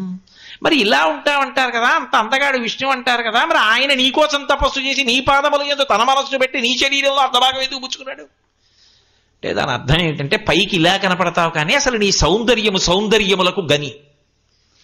అప్రాకృత శరీరం తం అతిమన్మధరూపిణం ఘృతరీతి ఘనీభూతం సచ్చిదానంద విగ్రహం అని లింగపురాణంలో వ్యాస భగవానుడు. అంతటి ముగ్ధమోహన సౌందర్యం అయింది. అలా ఉంటాడు నిలబడితే. కాబట్టి అంతటి అందగాడు. ఆకారమున అతడు బలమేటి యందుమా ఆకారమెట్టిదో అరయరాదు. కులగోత్రములు రెండు తెలియదమందుమా తల్లిదండ్రులిప్పుడు ధరణి లేరు. లోకంలో అందరికీ తల్లి ఆయనే, తండ్రి ఆయనే. అయినప్పుడు ఇంకా ఆయనకి తల్లి తండ్రి ఉంటే ఆయన కూడా ఒకళ్ళకు పుట్టినవాడు అవుతాడు, పరిమితం అయిపోయినవాడు అయిపోతాడు. అది స్తోత్రమా విమర్శ? అయినప్పుడు ఒంటివాడు చిలువా దేవుండు చూడడే, ఆఖరికి మిగిలిపోయేవాడు ఎవరంటే ఆయన ఒక్కడే. మేకలు వేయింజన్నను భాసురముగనొక్క కోతి పర్ణం బెక్కున్న ఆ కోతులు వేయింజన్నను కోకోయని కొంకినక్క కోయని కూషన్ అంటారు జానపదులు. అన్నీ ఆఖరికి చిట్ట చివరికి శంకరుడిలోకి వెళ్ళిపోతే మహాప్రళయంలో ఆయన ఒక్కడే మిగిలిపోతాడు. ఆఖరికి ఆయన మహాప్రళయ తాండవం చేస్తుంటే అమ్మవారు సంహార ప్రక్రియ చేయకూడదు. తల్లి అంటే ప్రేమైకమూర్తి కాబట్టి ఆవిడ ఒక్కతే నిలబడి ఆ తాండవం చూస్తుంది. మహాప్రళయ సాక్షిణి. ఆ మహాప్రళయంలో తాండవం చేసి జీవులందరినీ తాను పొందేసి కటిక చీకటి ఏర్పడి సూర్యచంద్రుల గమనం కూడా ఆగిపోతుంది. ఆగిపోయిన తర్వాత తనలో తాను రమిస్తూ జీవులందరి యొక్క కర్మశేషములను కూడా తన శరీరమునకు భస్మగా అలుదుకుని కూర్చుంటాడు. ఆయన తప్ప ఏమీ ఉండదు. ఒంటివాడు తెలుపనొంటివాడు దేవుండు చూడడే, అది ఆయన యొక్క గొప్పతనం. మళ్ళీ ఆయనలోంచే సృష్టి వస్తుంది. ఇది పైకి ఇంకోలా చెప్తున్నాడు. పాపం ఒక్కడు దేవుడు చూడాలి. ఆయన ఎవరు? శివుడే బ్రహ్మచారిగా తన గురించి తాను వ్యతిరేకంగా చెప్పుకుంటున్నాడు. ఎంతటి త్యాగమూర్తి! ఆయనకి బాహ్యాడంబరాలు నచ్చుతాయా? నిలబడగలదా? విసిరితే నిప్పు రేవకుండా ఉంటుందా? చూస్తున్నాడు. అందుకని దేవుండు చూడడే, మాయచేతో కపట మంత్రములను మగువ నిన్ను ఎట్లు మరగించుకున్నాడో కాని తగినవాడు కాడు కాడు. నీకు తగినవాడు కాడు. అసలు నేను ఒకటి చెప్పనా? నువ్వు ఇంత తపస్సు చేసేస్తున్నావు కదా, శంకరుడు ప్రత్యక్షం అయిపోయాడనుకో, ఏమండి నన్ను మీ దాన్ని చేసుకోండి అని అడిగామనుకో, తప్పకుండా అలాగే చేసుకుంటాను పార్వతి అన్నాడనుకో, కళ్యాణం చేసుకోవాలి కదా మీ ఇద్దరు. కళ్యాణం చేసుకోవాలనుకో, మీరిద్దరూ పీటల మీదకి రావాలి కదా. నువ్వేం కట్టుకుంటావు? చీనాంబరాలు కట్టుకుంటావు. ఎందుకని? రత్నములకు వజ్రములకు గని అయినటువంటి హిమవత్ పర్వతం నీ తండ్రి అటువంటి చీర కడతాడు, అన్ని నగలు పెడతాడు. ఆయన ఏనుగు చర్మం కట్టుకొస్తాడు. ఈ రెండింటికి ముడేలా? చీనాంబరంబులు చెలువొప్ప కట్టడు మదసింధురేంద్ర చర్మంబు కాని రత్న కంకణములు రమణుడై తొడగడు పనిలోకరాజ కంకణము కాని చందన గంధంబు జానడై పూయడు మదపంచబాణ భస్మంబు కాని. అలాగే పువ్వుల దండలు భోగియై తురముడు వెలయింతరే లేనిరే వెలుగు కాని ఊరనుండ నొల్లడు ఉలుకులలో కాని ఎనయ సింహమెక్కడిద్దు కాని. చిలువా ఏమి చెప్ప? ఆయన నీకు కావలసినటువంటి వాడు. రేపు పొద్దున్న ఏం చేస్తాడో తెలుసా? చీనాంబరంబులు చెలువొప్ప కట్టడు. మీ నాన్నగారు మంచి కాశ్మీర్ పట్టుపంచి తీసుకొచ్చి శంకరా కట్టుకోండి అని అల్లుడికి ఇచ్చి పెళ్లిపేట్ల మీద కట్టుకోవాలంటే మామయ్యగారండి నాకు అలవాట్లేదండి అని ఓ ఏనుగు తోలు కట్టుకొస్తాడు. బాగుంటుందా? ఆ తోలు నీ పట్టు చీర ముడేస్తారా చెప్పు? అసలు నిజానికి ఆయన అలా ఏనుగు తోలు ఎందుకు కట్టుకుంటాడో నేను మీకు మనవి చేశాను కదా. ఆయన భక్తిని మెచ్చుకుంటాడు, అందుకు కట్టుకున్నాడు. భక్తుడి కోరిక తీర్చడానికి. రెండు ఏనుగు అన్న మాటకు అర్థం ఏంటంటే గజ, కొంచెం మార్చండి జగ. జగత్తుగా కనపడేది మాయ. జాయితే గచ్చతే ఇది జగత్, వచ్చి వెళ్ళిపోయేది మాయ. మాయని ఒలిచి కట్టుకుంటాడంటే మాయని వశం చేసుకున్నవాడని గుర్తు. అది కరిచర్మాంబరధరుడు అన్న మాటకు అర్థం. నాగచర్మాంబరధర అంటారు. ఇది దాచాడు. దాచి చెప్తున్నాడు, చీనాంబరంబులు చెలువొప్ప కట్టడు మదసింధురేంద్ర చర్మంబుకా అని రత్నకంకణములు రమణుడై తొడగడు పణిరాజ పణిలోకరాజ కంకణముకా అని. రేపు మీ నాన్నగారు మంచి మంచి రత్న కంకణాలు తీసుకొచ్చి అల్లుడా వేసుకోబోయ్ ఇక్కడి నుంచి ఇక్కడ వరకు అని అక్కడ పెడితే ఇవేం వేసుకోవడం మామయ్యగారండి నా దగ్గర ఇంకా మంచి ఉన్నాయండి అని పెట్లు తీస్తాడు. అందులో ఉంటాయి బుట్టల్లో రకరకాల సైజులు, వేళ్లకి పెట్టుకునే చిన్ని పాములు, ఈ చేతికి కట్టుకునే పాములు, ఇక్కడ కట్టుకునే పాములు, మెళ్ళో పాములు, ఇవన్నీ వేసుకుని కాలికి కూడా ఓ పాము కట్టు కూర్చుంటాడు. అప్పుడు నువ్వు పెళ్లి కూతురు కదూ, నువ్వు ఇలా తెర తీసి తల మీద పెడదాం జీలకర్ర బెల్లమని ఇలా చూసేటప్పటికి భూస్ అంటుంది. పాణిగ్రహణం చేద్దామని చెప్పి ఇలా పెడితే ఆ చేతి మించి పిల్లపాము లేస్తుంది. చేస్తావా? చేసుకుంటావా పెళ్ళి? ఎందుకమ్మా నీకు? రత్నకంకణములు రమణుడై తొడగడు. దాని అర్థం ఏమిటో తెలుసా? ఏమంటే కాసిన బియ్యం ఇస్తాను తీసుకుంటారు ఏంటంటే పుచ్చుకుంటారు. నల్ల కంబళి కూడా దానం పుచ్చుకుంటారు, నల్ల నువ్వులు పుచ్చుకుంటారు. యువతల వాళ్ళని అనుగ్రహించడానికి చేతకాక పుచ్చుకుంటున్నారని నేను అన్ను, నారాయణ స్వరూపులై పుచ్చుకుంటున్నారు యువతల వాళ్ళని అనుగ్రహించడానికి. ఏదైనా దానం చేస్తే పుచ్చుకుంటామనే వాళ్ళు ఉంటారు. ఏమంటే ఒక్క త్రాచుపాను దానం చేస్తాం పుచ్చుకుంటారా అంటే ఎవరైనా పుచ్చుకుంటారా? ఎవ్వరూ పుచ్చుకోరు. ఆవు పుచ్చుకుంటారు, ఇంకా ఏనుగు పుచ్చుకుంటారు, గుర్రం పుచ్చుకుంటారు. కానీ పాము ఎవరు పుచ్చుకుంటారు? పాము మృత్యువునకు సంకేతం. అటువంటి పాము ఆయనకి ఆభరణం. అంటే మృత్యువునకు మృత్యు ఆయన, అది దాని గుర్తు. పైగా వాసుకి లాంటి సర్పాలు సామాన్యమైన సర్పాలు కావు. వాసుకి, ఆదిశేషుడు లాంటి సర్పాలు ఆయనకి ఆభరణములు. అంటే ఆయన విరాట్ స్వరూపం అలా ఉంటుంది. కాబట్టి రత్నకంకణములు రమణుడై తొరగడు పనిలోకరాజ కంకణము కాని. పాములు కట్టుకుంటాడు, బాగుంటుందా? శంకరాచార్యులు వారు అద్భుతం చేశారు సౌందర్యలహరిలో. అమ్మవారి కళ్ళల్లో నవరసాలు చెప్పవలసి వచ్చింది. మిగిలిన రసాలు చెప్పచ్చు. శివే శృంగారార్ధ్ర, శంకరుడి పేరు చెప్పేటప్పటికీ ఆవిడ కళ్ళలో శృంగార రసం కనపడుతుంది. ఏదో ఆవిడ కళ్ళల్లో రోషం కనపడాలి. శంకరుణ్ణి పొగుడుతుంటే నాకు భర్తే అన్నట్టుగా గంగమ్మ ఇలా చూసింది, ఇలా పైకి చూసింది, ఇలా కళ్ళు ఎర్రబడ్డాయి. ఏమిటో ధరించాడు నిన్నంతే, మంగళసూత్రం నాకు కట్టాడని. ఎంత పార్వతీదేవి అయితే మాత్రం సవతిని ఒప్పుకుంటుంది ఏమిటి? మీకు చెల్లెల్లాంటి దాన్ని అంటే ఎంతమందినైనా ఇంటికి రానిస్తుంది, కానీ ఇంకోలా మాట్లాడితే ఒప్పుకుంటారా? ఒప్పుకోరు కదా. లోకంలో ఏ స్త్రీకైనా అది సహజ విశేషం. కాబట్టి సవతి కదూ గంగమ్మ అలా చూస్తే ఇలా చూసిందిట, కళ్ళు ఎర్రబడ్డాయిట అమ్మవారికి. ఇవన్నీ బాగానే చెప్పారు శంకరాచార్యులు. అమ్మవారు భయపడిందని చెప్పడం ఎలా? ఆవిడ ఆదిశక్తి, ఆవిడ ఎలా భయపడుతుంది? ఆవిడ మహిషాసురాది రాక్షసులను నిర్జించిన తల్లి, ఆవిడ భయపడుతుందా? మరి భయం ఎలా చెప్పడం? అంటే శంకరుడు చమత్కారం చేశారు. ఆవిడ ఎడం పక్కన ఉంటుంది, శంకరుడేమో ఇలా ఆవిడికి కుడి పక్కన కూర్చుని ఉంటాడు, ఆయనకి ఎడం పక్కన కూర్చుని ఉంటుంది ఆవిడ. ఓ సరస్వతీదేవి ఆయన మీద కీర్తనలు చేస్తోంది ఆయన గొప్పతనాన్ని. ఎంతైనా మా ఆయన కదా అని ఇలా అస్తమానం చూసుకుంటే సభలో పిల్లలు బోళ్ళంత మంది ఋషులు వాళ్ళు ఉంటారు. అస్తమానం ఇలా చూసుకుంటూ అని అనరు. అందుకని అలా చూడలేక, అలా చూడకుండా ఉండలేక మధ్య మార్గంగా ఏం చేసిందంటే ఆయన చెయ్యిలా పట్టుకుంది. ఎవరికి కనపడదు కదా అని పవిట కొంగు అడ్డు పెట్టి ఆయన చెయ్యి పట్టుకుంది.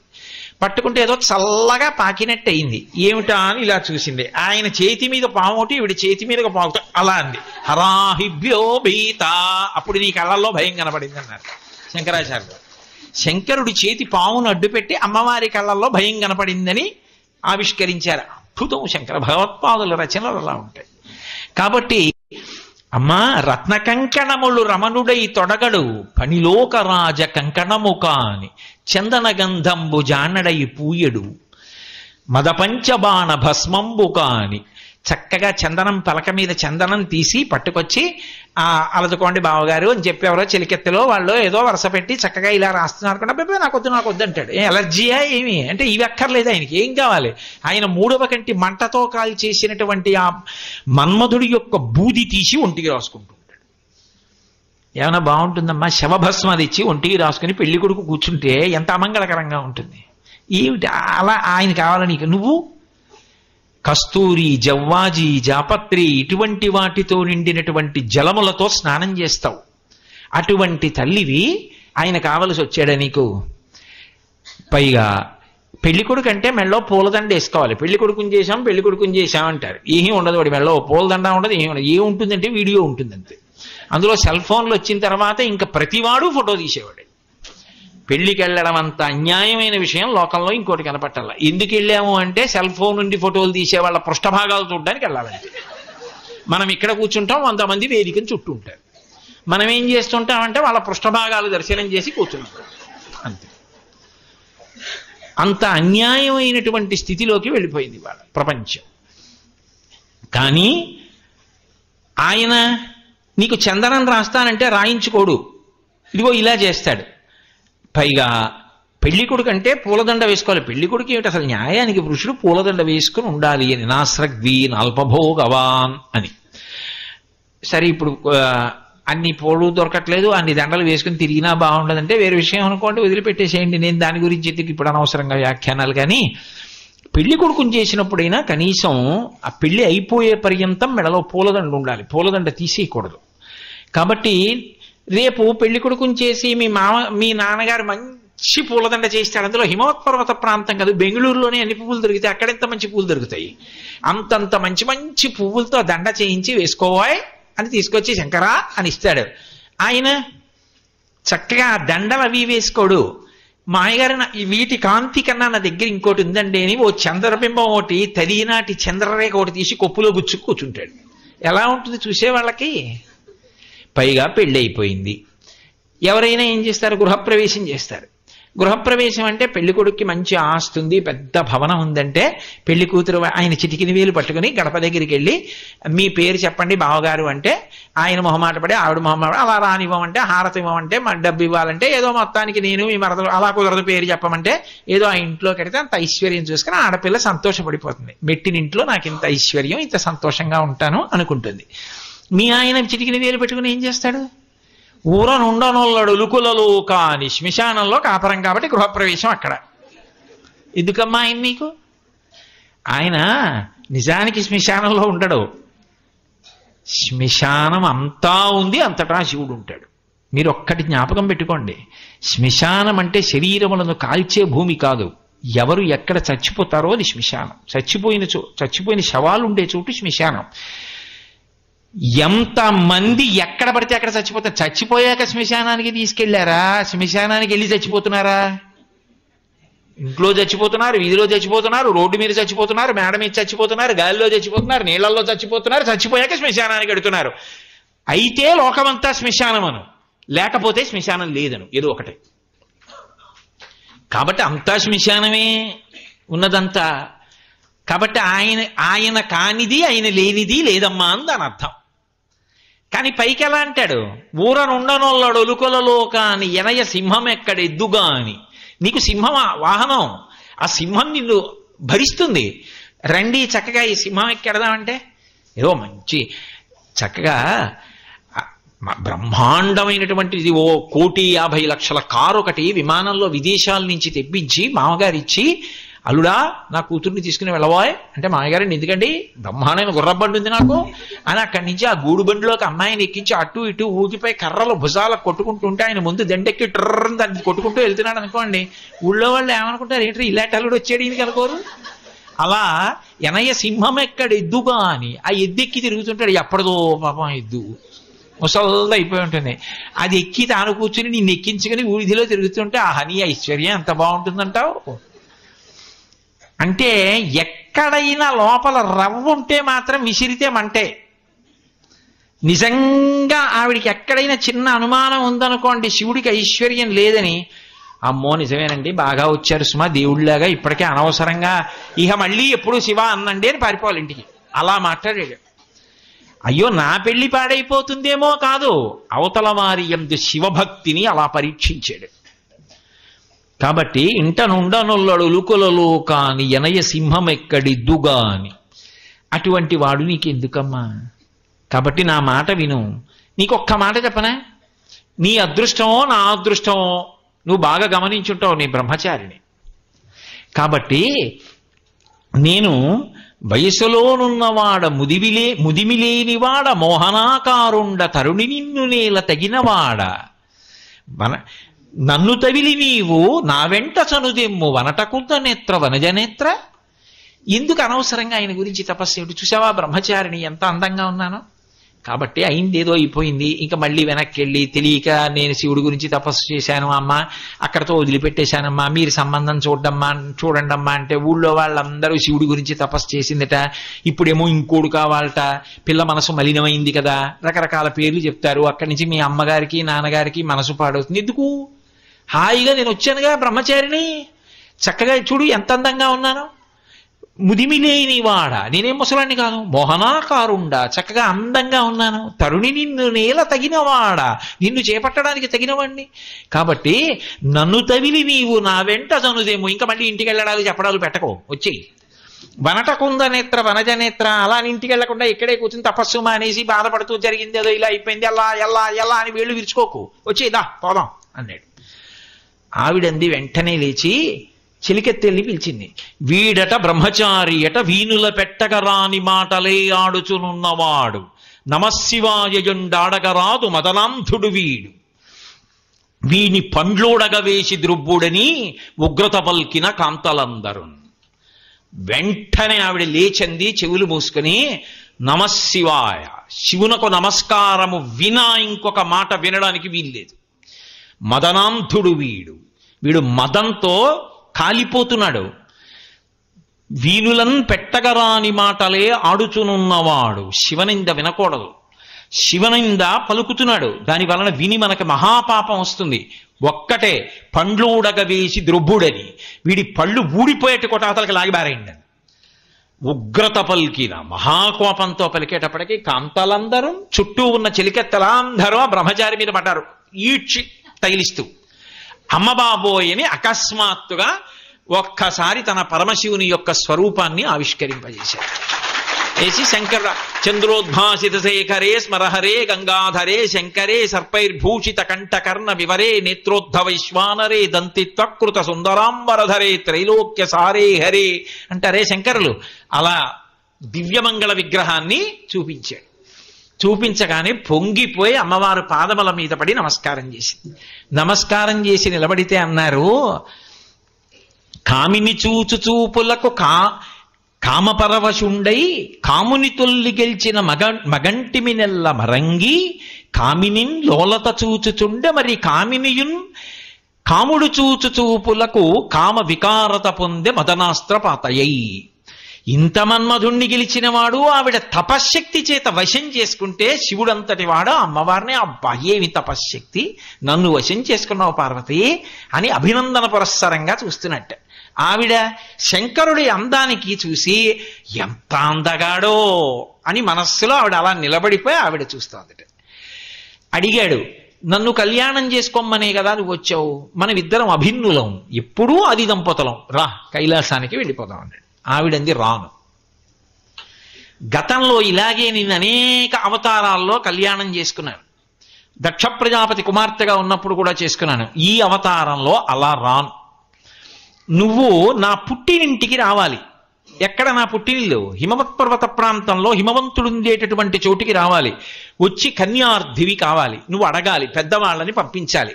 పంపించి అయ్యా మీ అమ్మాయిని నాకు ఇవ్వండి అని అడగాలి. మా నాన్నగారు అమ్మగారు ఒప్పుకోవాలి. నేను కైలాసానికి వచ్చి పెళ్ళాడడం కాదు, నువ్వు కైలాసం విడిచిపెట్టి నా దగ్గరికి రావాలి. అదే కదూ నేను అన్నది. ఆశ్చర్యం ఏంటంటే ఇక్కడ దేవాలయం ఉంటే ఇది కైలాసం, కానీ ఇక్కడ పార్వతీ కళ్యాణం ఎలా జరుగుతోంది? ఇక్కడి నుంచి శంకరుడు పక్కనున్న గాయత్రి ఇంజనీరింగ్ కాలేజీకి వెళ్ళి అక్కడ కళ్యాణం చేసుకుంటున్నాడంటే యథార్థమైన పార్వతీ కళ్యాణం ఆవిష్కరింపబడిందా లేదా? అది అమ్మవారి అదృష్ట, అమ్మవారి అనుగ్రహం. అంటే పార్వతీ కళ్యాణం ఎలా చెప్పబడిందో అలాగే చేసుకుంటోంది ఆవిడ. అందుకే కదా అన్ని సంబారాలు వచ్చాయి అనుకోకుండా.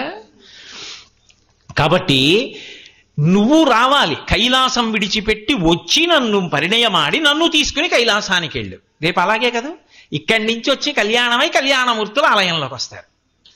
కాబట్టి అలా జరగాలి కళ్యాణం తప్ప ఇంకొకలా నేను కైలాసానికి నీతో వచ్చేసి కైలాసంలో మన ఇద్దరం పెళ్లి చేసుకోవడం అన్నమాట ఉండదు. నువ్వు రా, పెద్దవాళ్ళని పంపించు, అర్థించు కన్యని. అమ్మ బాబోయ్ ఇంత నియమం పెట్టింది, భక్తికి వశుడు కదా మరి, అలాగే అయితే పెద్దవాళ్ళని పంపిస్తాను అని కైలాస పర్వతానికి వెళ్ళిపోయాడు. వెళ్ళిపోయి ప్రమదగణాలందరినీ పిలిచాడు. ఒరే అమ్మ కనపడిందిరా, కానీ ఈ అవతారంలో అమ్మని కళ్యాణం చేసుకోవాలంటే నేను కబురు చెయ్యాలి. పెళ్లి జరగాలి అంటే లోకంలో బలము గలవారు, నిపుణత కలవారు, బుద్ధి కుశలత కలవారు, సంపద కలవారు వివాహతతికి కవలయుధరం. ఎంత గొప్ప మాట చెప్పాడో చూడండి.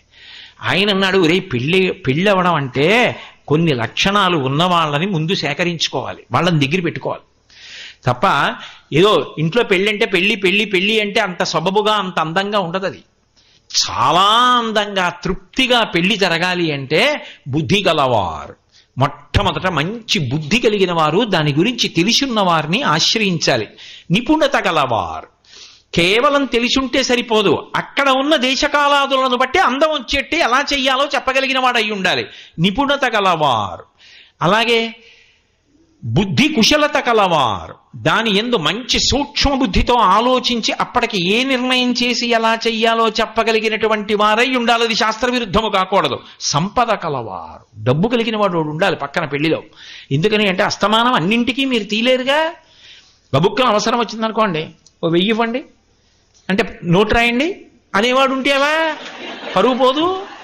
ఓ 1000 ఇవ్వండి అంటే తీసుకోండి అని ఏదో ఆయన డబ్బు ఈయన దగ్గర పెడితే ఈయనప్పటికీ ఆయనకి ఇస్తున్నంత చులాగ్గా తీసి ఇలా ఇచ్చేవాడు అయి ఉండాలి. అంతేగాని ఇచ్చి అండి ఈయన ఇస్తాడంటారా అని పెళ్లి కొడుకు తండ్రిని అడిగారు అనుకోండి, ఆయనకి మళ్ళీ ఎంత ప్రమాదం వస్తుంది అక్కడ. అందుకని సంపద కలవారు, డబ్బున్నవాడు ఉండాలి పెళ్లిలో పక్కన. కాబట్టి సంపద కలవారు వివాహతకి కావలయుధరన్. ఎవరితో? శివుడు. ఇప్పుడు మరి ఆడపిల్లి వారింటికి వెళ్ళి చేసుకోవాలి కదా. అందుకని ఇలాంటి వాళ్ళు మనకి కొంతమంది కావాలి. ఎలా, ఎవరిని పిలుద్దాం అన్నాడు. అంటే ప్రమదగణాలు అన్నాయి. అంత గొప్పవాళ్ళు మనకి లేకపోవడం ఏమిటి శంకరా? సప్తర్షులు ఎప్పుడూ నీ వెంట తిరుగుతూ ఉంటారు. సప్తర్షులు భార్యలతో ఉంటారు ఎప్పుడు. అందుకే సప్తర్షి పూజ అంత గొప్పది. అసలు పార్వతీ కళ్యాణంలో సప్తర్షి పూజ చేస్తే ఇంకా సొబగ్గా ఉంటుంది. ఈశ్వరుడు ఎప్పుడో చేయిస్తాడులేండి. కాబట్టి ఆ సప్తర్షుల్ని పిలవండి. అందులో వశిష్ఠుడి భార్య అరుంధతీదేవి ఉంది. పెద్దరికానికి పెట్టింది పేరు. ఎందుకంటే మగవాళ్ళు మాట్లాడుకునేటప్పుడు ఉండేటటువంటి లక్షణం ఏమిటంటే, బాగుండదని ఊరుకుని అందరూ వెళ్ళిపోయిన తర్వాత వెనక ఎకసెక్కం మాట ఏదో ఒకటి మొదలెడతారు. ఏంటో చూసారా, ఆ బాబోయ్ మనం ఏదో అనుకున్నాం కానండి, ఇలా లాంఛనాలు అంటే ఇంకా మన పని అయినట్టు, ఇప్పుడే ఇలా ఉంటే అంటుంది, పిడుగుపడినట్టు ఉంటుంది. ఇంకా రాత్రి ఆయనకి నిద్ర పడదు, ఇటు తుల్లుతాడు అటు తుల్లుతాడు, ఆ సఖ్యత పోతుంది. కాబట్టి లోపల మాట్లాడేవి కొన్ని ఉంటాయి, బయట మాట్లాడేవి కొన్ని ఉంటాయి. ఇక్కడ మాట్లాడేవి మామూలుగా ఉంటాయి, లోపల మాట్లాడేవి అత్యంత ప్రమాదకరమైన విషయాలు కొన్ని ఉంటాయి. అదేంటో వేదం శాస్త్రం ఇవేం అక్కర్లా. మా ఇంట్లో ఇది ఆచారం అండి అని మొదలెట్టే పెద్ద ఆవిడ వస్తుంటుంది. మాకు ఇలా ఉండాలండి, ఇన్ని పెట్టాలండి, 200 పెద్ద లడ్డులు ఉండాలండి, కాజాలు ఉండాలండి, అవి ఉండాలా పెళ్లికి, అదే ఆ పెళ్ళి అంటే అలా చెప్పిందా వేదం. సారీ ఏం పెడతారు, ఎన్ని ఇస్తారు, మాకు చాలా సర్కిల్ ఉందండి, వీళ్ళు ఇవ్వకపోతే పంచుకోలేడు దరిద్రుడు, వాడు కొనుక్కుని ఇచ్చుకోలేడు. ఇగో ఇలాంటివన్నీ ఉంటాయి. మరి ఎందుకమ్మా మీరు ఇచ్చుకోలేరా అన్నాడు అనుకోండి, ఏ నా బోటికాడోను, ఒక్కగానొక్క కొడుకు, అదో ముచ్చట కదండి వాళ్ళు అలా చేస్తే. ఆ లేకి బుద్ధికి ఇదొక అద్దకం మళ్ళీ. కాబట్టి మగపిల్లవాడి తల్లి అనేటప్పటికీ ఎన్ని అక్కర్లేని కోరికలు. బావగారు మీ శక్తిని బట్టి చెయ్యండి, ఆ తర్వాత ఆమె నా కోడలు, ఆమెకి ఎలా చేయించుకోవాలో నాకు తెలుసు, మీరు సంతోషంగా మీ పిల్లనివ్వండి బావగారు అన్నాడు. అదే రామాయణంలో జనక మహారాజు గారు అయితే అన్నాడు, నేను పెద్దవాణ్ణి, నేను గొప్పవాణ్ణి కాను జనక మహారాజా, నేను అర్ధిని, నువ్వు దానం చేస్తున్నావు, కన్యాదానం చేస్తున్నవాడివి నువ్వు, పుచ్చుకుంటున్నవాడిని నేను, నువ్వా గొప్పవాడివి నేనా? నువ్వు పిల్లనిస్తే కదూ నాకు కోడలు, నాకు కోడలు వస్తే కదూ నా వంశం పెరగడం, నా కోడలు వచ్చింది అని నేను మామయ్య గారు అని పిలిపించుకున్నాను అంటే నాకు తృప్తి కలిగితే, నే బతికుండగా నా కొడుకు నా కోడలు ముచ్చటగా అలా తిరుగుతుంటే, వాళ్ళకి పిల్లలు పుడితే వాళ్ళు తాత అన్న ఒళ్ళో వచ్చి ఆడుకుంటే ఆ పిల్ల కదూ ఆధారం. అటువంటి పిల్లని ఇచ్చినవాడు ఈ నువ్వు కదూ. అయినప్పుడు నువ్వా గొప్పవాడివి నేనా? నా దగ్గర నువ్వెందుకు చేతులు కట్టుకోవడం, నిజానికి నేను కట్టుకోవాలన్నాడు. అది రామాయణం, ఆ జాతికి వారసులన్నమాట. తప్ప లేనిపోని నిక్కు చూపించమని ఎక్కడా చెప్పలేదు. కాబట్టి అటువంటి వాళ్ళు కావాలి. అంటే అరుంధతీదేవి ఉంది, చాలా బాగా మాట్లాడుతుంది. అరుంధతీదేవి మాట్లాడితే అవతల వాళ్ళు మాట్లాడడానికి ఉండదు. ఎందుకని దేని దృష్టిలో పెట్టుకు చెప్తున్నారు, అక్కడ మేనకాదేవి ఉంది. అందుకని ఆ జాగ్రత్తగా మాట్లాడే వాళ్ళు ఉండాలి. ఆవిడికి నేను ఇంత తపస్సు చేశాను, ఇంత గొప్ప కూతురు, ఇంత గొప్ప కూతురికి తగిన వరుడు ఉండాలి, ఇదిగో శివుడే బ్రహ్మచారిగా వెళ్ళి చెప్పిన మాటలేవో ఎవరో వెళ్ళి చెప్పారనుకోండి, ఇంకేమైనా ఉందా? అందుకని అరుంధతీదేవి లాంటి వాళ్ళు ఉండాలి. సప్తర్షులైతే ఋషివాక్యానికి తిరుగులేదు. అందుకని సప్తర్షుల్ని భార్యలతో పిలిచి కబురు చేద్దాం పిల్లనిమ్మని. అలాగే అన్నాడు శంకరుడు. పిలిచాడు, వచ్చారు. సప్తర్షులకి చెప్పాడు, మీరు నా పనుపున వెళ్ళి పిల్లని అపేక్షించండి, కన్యనిమ్మని అడగండి. ఓ తప్పకుండా మహానుభావ, నీ వైభవం చెప్పడం కన్నా మాకు అదృష్టం ఏమిటి, ఇప్పుడే బయలుదేరుతున్నాం. అరుంధతిని ఒక్కదాని వెనక్కి పిలిచాడు. అమ్మా ఇలారా అన్నాడు. వచ్చింది. ఏమి స్వామి, ఏం ఆజ్ఞ, ఒకసారి కూర్చో.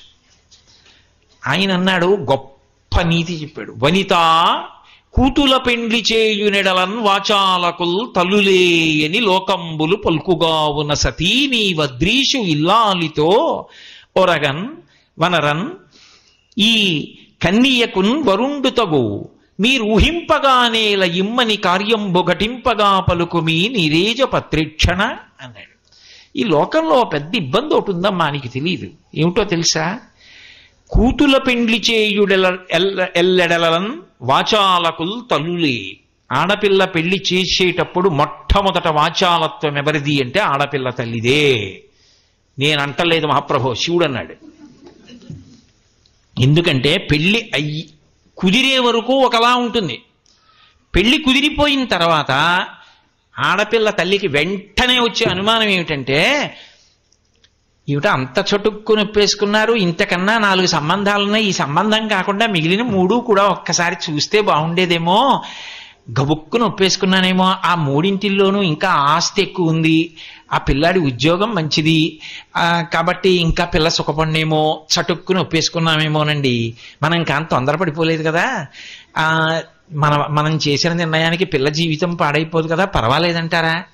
ఆ పిల్లాడి జుత్తు నొక్కులుగా బాగానే ఉంది, కానీ ఏమిటో ఇలా దువ్వుకున్నట్టు లేదు. అతను అయితే పాపిడి తీసుకుని పక్కకి ఇలా దువ్వుకుంటే అందంగా రెడీ, మన పిల్లకి తగినట్టు ఉండడంటారా? ఇతను కొంచెం వలమవుతాడేమో అని నాకు అనుమానంగా ఉందండి అంటుంది. ఆయనకి నిద్ర పట్టదు. ఇంకా నేనేమైనా తప్పు చేశానా, ఆడపిల్లని అనవసరంగా ఇచ్చేస్తున్నానా, నా కన్న తల్లి ఏమైపోతుందో, నాన్నగారండి అని నన్ను నమ్ముకు బతుకుతోంది. ఇంకా మర్నాడు వాళ్ళు వచ్చారనుకోండి, అంత స్వేచ్ఛగా మాట్లాడు, అడుగడుగునా అనుమానమే. అక్కర్లేని మాట ఏదో చటుక్కునంటుంది, అగ్నిహోత్రంలో అంటుకుంటుంది అది. కాబట్టి వాచాలకులు తల్లులే కావున ఆ కన్యకున్ వరుండు తగు, ఇది బాగా చెప్పు, మీ అమ్మాయికి వరుడు తగినవాడే. ఎందుకంటే మేనకాదేవికి ఎక్కడో అక్కడ అనుమానం వస్తుంది, మా అమ్మాయికి తగినవాడేనా శివుడు అని 1000 మాటలు అడుగుతుంది. చాలా మంచివాడు, చాలా అందంగా ఉంటాడు, చాలా బాగుంటాడు. ఎందుకంటే అపప్రదోటి ఉంది లోకంలో, పావులు వేసుకుంటానని. ఆ పావులు వేసుకుంటాడు కదమ్మా, మా అమ్మాయి ఎలా కాపురం చేస్తుంది, ఇలాంటివేవో అడుగుతుంది మేనకాదేవి. జాగ్రత్తగా చెప్పు సుమా, కార్యం భుగటింపగా పలుకు మీ అంభోజపత్రేక్షణ, ఎలాగైనా ఈ పెళ్లి కుదిరేట్టు మాట్లాడు సుమా. ఆవిడ తపస్సు చేసింది, మాట ఇచ్చాను, ఇప్పుడు అయితే నేను తపస్సు చేయాలి మళ్ళీ, అందుకని జాగ్రత్త సుమా. అంటే లోకము యొక్క వ్యవహారం ఎలా ఉంటుందో అలాగే చెప్పాడు శంకరుడు. పార్వతీ కళ్యాణం ఎన్ని మలుపులు తిరిగిపోయింది అనుకుంటున్నారు, ఏదో పూర్తి చేయాలి కాబట్టి చేస్తున్నాను కానీ. సరే, పాపం ఈ ఋషులు బయలుదేరారు. ఈ ఋషులు ఇలా బయలుదేరి దేవతలు అలా వచ్చారు. ఏం మీ అందరు వచ్చారన్నాడు శంకరుడు. స్వామి, మాదొక్క కోరిక. ఏమిటి చెప్పండి అన్నాడు. మీ కళ్యాణం అని విన్నాం, అవును ఇంకా కుదరలేదు, ఇప్పుడే కబురు చేశాను. ఒక్క మాట చెయ్యాలి, మీ పెళ్లిలో ఆడపిల్లని త్రికరణ శుద్ధిగా కన్యాదానం చేయకుండా భయపడుతూ మీ మీద అనుమానంతో కన్యాదానం చేసేటట్టుగా మీరే మీ పెళ్లి పాడు చేసుకోవాలి. అది ఎందుకురా అన్నాడు. త్రికరణ శుద్ధిగా కన్యాదానం చేసేసాడు అనుకోండి, హిమవంతుడు మేనకాదేవితో కలిసి పార్వతీదేవిని మీ వంటి వారికి త్రికరణ శుద్ధితో కన్యాదానం చేస్తే మోక్షం వచ్చేస్తే హిమవత్ పర్వతం ఉండదు. హిమవత్ పర్వతం లేకపోతే ఇన్ని లక్షల మంది తపస్సు చేసుకునే వాళ్ళకి ఆధారభూతమైన భూమి ఉండదు. అది దివ్య భూమి, అది అంతర్ధానం అవ్వకూడదు. అందుకే వాళ్ళ మనస్సులో మీ మీద అనుమానం వచ్చేటట్టు, ఇతను తగినవాడేనా అని అనుమానం వచ్చి నమ్మక లోపల మదనపడిపోతూ పైకి ఒప్పుకుంటూ కాసేపు సంతోషిస్తూ కాసేపు బాధపడుతూ కన్యాదానం చేసేటట్టు మీరే మీ పెళ్లి పాడు చేసేసుకోండి అన్నారు. మేం చేయలేం, మీరే చేసేసుకోండి. ఆయన ఉదారుడు, నవ్వాడు. అలా చేయనా మా అత్తగారు మావగారిని? అలా అయితే హిమవత్ పర్వతం ఉంటుందా, మీ కోరిక తీరుతుందా? అది దేవభూమే, అలాగే చేస్తానులేండి, వెళ్ళి రండి. వాళ్ళందరూ సంతోషంగా వెళ్ళిపోయారు. పర్వాలేదు లేరా హిమవత్ పర్వతం, ఆయన పెళ్ళి ఆయనే జాగ్రత్తగా అలా ఏదో పాడు చేసుకుని బాగు చేసుకుంటాడులే అని వెళ్ళిపోయారు. పాపం ఇప్పుడు ఎంత కష్టం చూడండి. అక్కడ వెళ్ళారు సప్తర్షులు, హిమవంతుడితో మాట్లాడారు. ఆయన చెప్పింది నిజంగా నేను ఆ పెళ్లి మాటలు ఇవన్నీ చెప్పాను అనుకోండి, 10 రోజులు చెప్పాలి పార్వతీ కళ్యాణం, అంత వర్ణించారు శివమహాపురాణంలో. ఇక్కడ హిమవంతుడు పాపం సంతోషించాడు. మేనకాదేవి ఎన్ని ప్రశ్నలేసిందో అరుంధతీదేవిని. అరుంధతీదేవి కాబట్టి మాట్లాడి ఒప్పించి చాలా సంతోషంగా ఒప్పుకున్నారు మేనకా హిమవంతుడు. ఇంత గొప్పవాడు, తప్పకుండా పిల్లనిస్తామన్నారు. ఏదో ముహూర్తాలు పెట్టుకున్న తర్వాత శుభలేఖ వేశారు. శుభలేఖ వేసిన తర్వాత మరి శుభలేఖ వేసినప్పుడు అందులో ఏమని రాస్తారు? మీరు వచ్చినప్పుడు ఏదో బంధుమిత్ర సపరివారముగా విచ్చేసి మదర్పిత చందన తాంబూలాది సత్కారములను చేయకుని మమ్మ ఆనందింపజేయ ప్రార్థన. చందనం రాసేవాడు ఎవడో ఉండడు, ఉట్టినే ఎలా అంటారంతే. చందనం రాసేవాడు ఉండడు, తాంబూలం ఇచ్చేవాడు ఉండడు.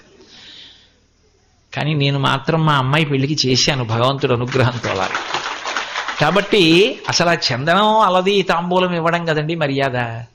అందుకని అదిగో ఆ హిమవంతుడు ఏం చేశాడంటే, మరి తన పిల్లలందరినీ పిలవాలి. ముందు ఆడపిల్లల ఇంటికి వస్తేనే కదా సంతోషం ఏదైనా.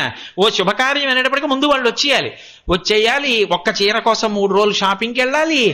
ఇవన్నీ చేస్తేనే కదా సంతోషం.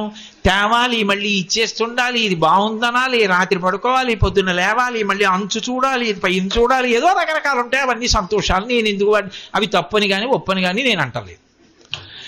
అదో సంతోషం. కాబట్టి అలా నడిచిపోవాలంటే మరి ఆడపిల్లలు రావాలి. హిమవంతుడికి ఆడపిల్లలు ఎవరు? ఆయన పర్వతం. కాబట్టి ఆయనకి స్నేహితులు ఎవరు? బంధువులు ఎవరు? పర్వతాలే. కాబట్టి ఆయన హిమవంతుడు. ఆయనకి స్నేహితులు ఎవరు? గంధమాదన పర్వతం, వెంకటాచలం, అరుణాచలం, సహ్యాద్రి. ఈ పర్వతాలన్నీ ఆయనకి బంధువులు. అందున చాలా పెద్దవాడు బంధువుల్లో. కాబట్టి ఆయన బంధువులు అంటే ఆయన ఇంట్లో పెళ్ళంటే రాకుండా ఎవరుంటారు? కాబట్టి పుత్రమిత్ర కళత్రాదులతో రమ్మని ఉత్తరం రాసి శుభలేఖ పంపించాడు. ఇప్పుడు వెంకటాచలం వెడుతోంది అనుకోండి, వెంకటాచలం వెడితే వెంకటాచలంలో 7 కొండలు, 7 కొండల్లో ఉన్నటువంటి అరణ్యాలు, అరణ్యాల్లో ఉన్న తీర్థాలు, నదులకు భర్తలు కాబట్టి అల్లుళ్ళు సముద్రాల్లో ఉన్న జలచరాలు, నదుల్లో ఉన్న జలచరాలు, పర్వతాల్లో ఉన్న ఎలకలు, గుహల్లో ఉన్న సింహాల దగ్గర నుంచి బయలుదేరి నదులు, సముద్రములు, జీవులు, క్రూరమృగములు, సాధుమృగములు, భక్తులు, మనుష్యులు అందరూ ఆడపిల్లి వారి తరపున నడిపారు. మగపిల్లి వారి తరపున చతుర్ముఖ బ్రహ్మగారు, శ్రీ మహావిష్ణువు, సరస్వతీదేవి, లక్ష్మీదేవి, 33 కోట్ల మంది దేవతలు, ఋషిగణాలు, ప్రమదగణాలు, యక్షులు, రాక్షసులు, కిన్నెరులు, కింపురులు, గంధర్వులు అందరూ బయలుదేరారు. ఇక భూమి మీద ఎవడుంటాడు? అందరూ పెళ్లివారింటికే. ఇంతమంది హిమవత్ పర్వత ప్రాంతానికి వెళ్ళిపోయారు పెళ్లివారింటికి. ఇంతమంది వెళ్ళిపోయిన తర్వాత అయ్య బాబోయ్ ఎంతమంది బంధువులో, ఎంత పొంగిపోయిందో మేనకాది. హిమవంతుడు అంటే పాపం భోజనానికి ఏమైనా బియ్యం సరిపోతాయా, కూరలు సరిపోతాయా, లేదా డబ్బు ఎక్కడి నుంచి తేవాలి, చాలా సంతోషంగా ఖర్చు పెట్టేటటువంటి అదృష్టం వచ్చింది, తప్పకుండా తెప్పించేద్దాం అని ఆయన ఏదో సంతోషంగా తిరుగుతున్నాడు. మేనకాదేవికి ఉత్సాహం ఏమిటంటే మరి అల్లుడిని ఇంకా చూడలేదు కదా, అల్లుడిని చూడాలని ఆవిడ సంతోషం. అందుకని ఆవిడ ఏం చేసిందంటే గవాక్షంలో పైకి ఎక్కింది అంతఃపురానికి. ఎక్కి పక్కన నారద మహర్షిని పెట్టుకుంది. దేవఋషి, ఆయనకి అందరూ తెలుసు. పెట్టుకుని మా అల్లుడిని చూపించవయా అంది. తెల్లవారుజామున బ్రహ్మముహూర్తంలో బయలుదేరింది ఊరేగింపు. వస్తున్నాడు శంకరుడు పెళ్లికి. మొట్టమొదట చతుర్ముఖ బ్రహ్మగారు వచ్చారు. 4 తలలు, కమండలం, ఆ హంసవాహనం ఎక్కి వస్తున్నాడు సరస్వతీదేవితో. చుట్టూ ఋషిగణాలు నిలబడ్డాయి, స్తోత్రం చేస్తున్నాయి. ఒకప్పుడు మేము కాకినాడలో ఇదంతా గొప్ప ఊరేగింపుగా నిజంగా అలా వేషాలు వేసి చేశాం పార్వతీ కళ్యాణం. ఎంత అద్భుతంగా జరిగిందో.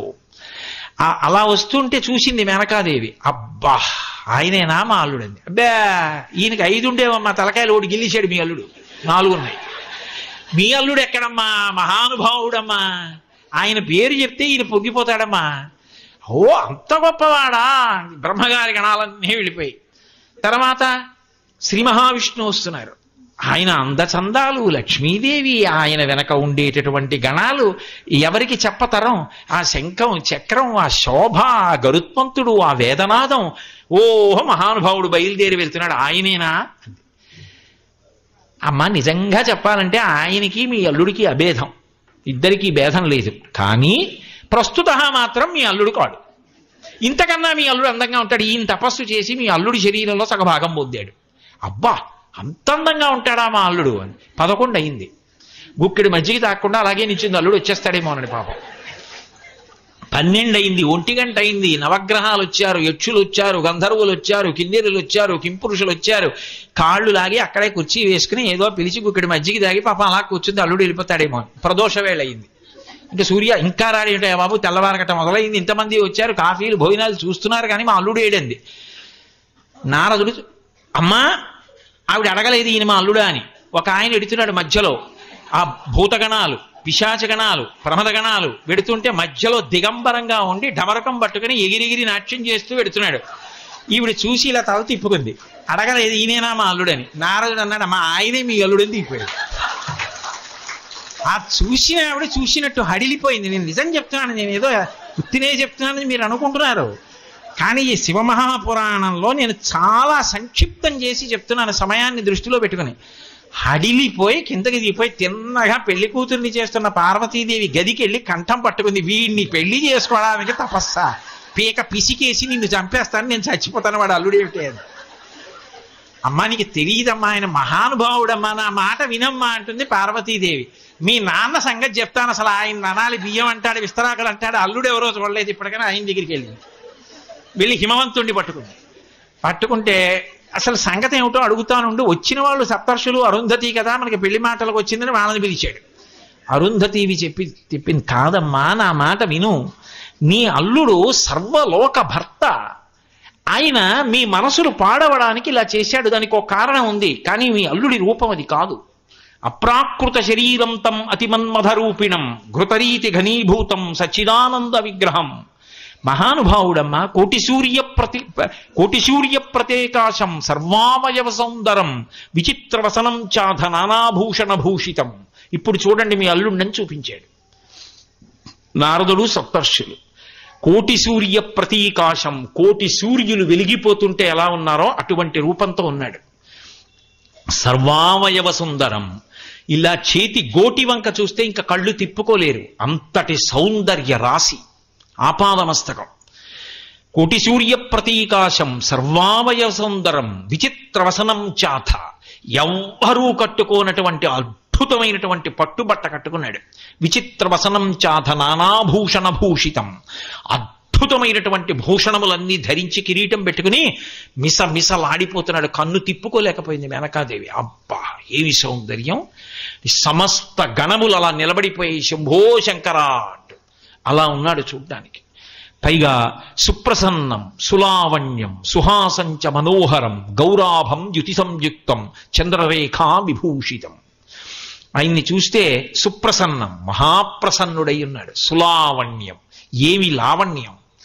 అది శరీరము యొక్క కాంతి కాలమునందు పడిపోయేది కాదు, అంత అద్భుతమైన కాంతితో ఉన్నాడు. సుప్రసన్నం సులావణ్యం సుహాసంచ మనోహరం, చిన్న నవ్వు నవ్వుతున్నాడు, కనపడకుండా పళ్ళు. మనోహరమైనటువంటి రూపంతో ఉన్నాడు. సుహాసంచ మనోహరం గౌరాభం, తెలుపు పసుపు కలిసినటువంటి రంగులో వెలిగిపోతున్నాడు. గౌరాభం ద్యుతి సంయుక్తం, కాంతులింతున్నాడు. ద్యుతి సంయుక్తం చంద్రరేఖా విభూషితం, తదియనాటి చంద్రరేఖ కిరీటం మీద ప్రకాశిస్తోంది. ఈ కాంతులకు ఆ కాంతి తోడయింది. ఇది చాలదన్నట్టు సూర్యేణ చిత్రితం మూర్ధ్ని, సూర్యుడు పైన గొడుగై ఉన్నాడు, తెల్లటి గొడుగై. సూర్యేణ చిత్రితం మూర్ధ్ని చంద్రదండ విరాజితం, చంద్రుడు దండమై ఉన్నాడు. గంగా చ యమునా చైవా విధర్తు స్మనుచామరే, గంగా యమున రెండూ కూడా స్త్రీ రూపాలు ధరించి పక్కన ఆయనకి చామరం వేస్తున్నాయి. చామరం వేస్తుండగా నడిచొస్తున్నాడు. చూశారు మేనకా హిమవంతులు. నారదుణ్ణి పిలిచి, మరి ఇందాక ఎవరినో చూపించావు?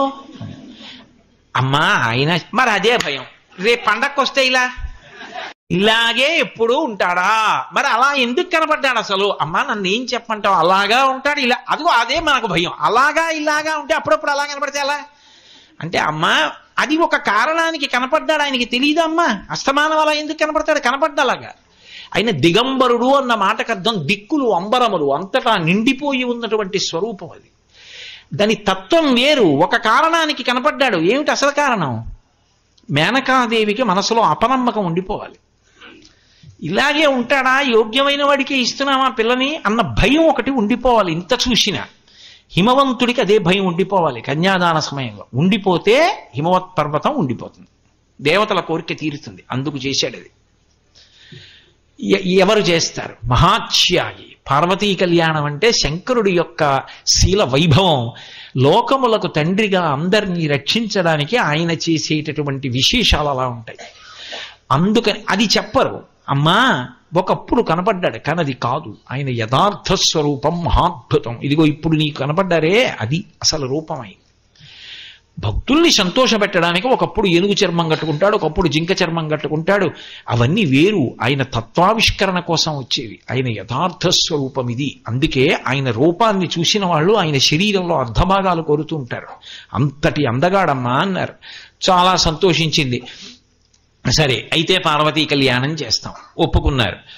అందరూ ఇంతమంది వచ్చారు కాదు, ఇంతమంది వచ్చి పార్వతీ కళ్యాణం మొదలు పెడుతున్నారు. మొదలు పెడుతుండగా శ్రీ మహావిష్ణువు పరుగునొచ్చారు. పరుగునొచ్చి శంకరా కంకణోరగపతి కామధ్వంసక, పెద్ద ఉపద్రవం వచ్చిందన్నారు. ఏమిటన్నారు? పర్వతాలు వచ్చేశాయి, నదులు వచ్చేశాయి, సముద్రాలు వచ్చేశాయి, జలచరాలు వచ్చేశాయి, భక్తులు వచ్చేశారు, మనుష్యులు వచ్చేశారు, దేవతలు, యక్షలు, గంధర్వులు, కిన్నెరుడు, కింపురుషులు, బ్రహ్మగారు, నేను, అదిగో ఋషిగణాలు, ప్రమదగణాలు, అన్ని గణాలు హిమవత్ పర్వతం మీదకి వచ్చేసాయి. స్వామి ఈ భూమి యొక్క బరువుని ఓర్చలేక ఒక పక్కకి ఒరిగింది భూగోళం. ఎలా ఇప్పుడు దీన్ని దిద్దడం? మీరే రక్షించాలి అన్నారు. వెంటనే అగస్త్య మహర్షిని పిలవండి. అందరొకెత్తు, ఆయన ఒక్కడొకెత్తు అన్నారు. అగస్త్య మహర్షి వచ్చారు. నువ్వు నా కళ్యాణం ఎక్కడున్నా కనపడుతుంది, వరం ఇస్తున్నాను, నువ్వు దక్షిణ దిక్కుకి వెళ్ళన్నారు. అప్పుడు ఆయన దక్షిణ దిక్కుకు వస్తే సమంగా నిలబడింది భూగోళం. అప్పుడు పార్వతీ కళ్యాణం జరిగింది. చతుర్ముఖ బ్రహ్మగారు స్వయంగా ప్రధాన పౌరోహిత్య స్థానంలో కూర్చున్నాడు. కూర్చుని కళ్యాణం చేయిస్తున్నాడు. ఈ కళ్యాణం చేయిస్తుండగా ఒక చమత్కారం జరిగింది. ఆడపిల్ల గౌరీ తపస్సు చేస్తూ ఉండగా, రేపు చూద్దరు కానీ మీరు కళ్యాణంలో ఈ విశేషం అంతాను. ఆడపిల్ల గౌరీ పూజ చేస్తూ ఉంటుంది. ఎందుకు చేస్తూ ఉంటుంది అంటే, ఆడపిల్ల పూజ చేస్తూ ఉండగా మామగారు పంపిన మనుష్యులు వస్తారు. వచ్చి ఈ పిల్లని మా అబ్బాయికి చేసుకుందాం అనుకుంటున్నాం అని వాళ్ళు వెతుక్కుంటూ వస్తారు. ఆడపిల్లవారు వెతుక్కోరు, మగపిల్లాడి వాళ్ళు వెతుక్కుంటారు. వెతుక్కుని వచ్చేటప్పటికి ఆ పిల్ల గౌరీ పూజ చేస్తూ ఉంటుంది. చేస్తున్నప్పుడు వాళ్ళ ప్రవర చెప్పి అడుగుతారు, మా ప్రవర ఇది, మీరు కన్యాదానం చేస్తారా అని అడుగుతారు.